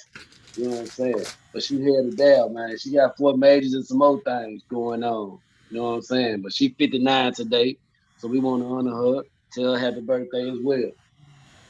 And last but not least, for our sports, my boy Pete Rose, man. Pete Rose. The original Petey Weestro. The original. He is the triple OG on this motherfucker. When I say 81, it's still ticking. Pete Rose, keep it up, man. Whatever you doing, whatever you eating, man, let us know your secret, man. Because I'm trying to know. That's a good long life right there. You hear me? Right. Tell me who you got on the games this week. Hey, huh? Hey, man. Hey, tell Pete to tell me who he got on the games this week. Hey, man, shout out to Pete Rose. Pete Rose, the only person, man, that tried to jump Kane and got tombstone at 3 different WrestleManias by Kane, man. So shout out to Pete Rose getting tombstone 3-4 different times, man.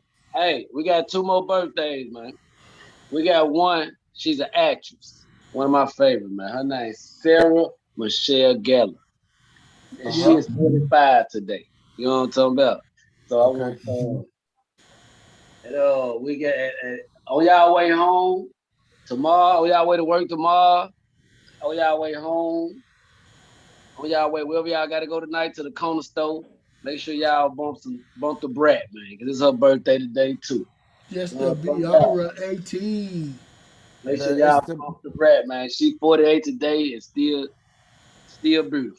You know what I'm talking about? That's it, man. So deaf. Hey, Wes, man, thank you for the birthdays, man. The shout out, brother. Hey, man, hey, been another amazing episode. We went a little bit longer tonight. We had some good stuff, good material on there, man. Check us out Tuesday, man. Weekend of NBA sports, man. Everything going on this weekend. Check us out next Tuesday. No balls, no glory. We out of here, y'all. Peace.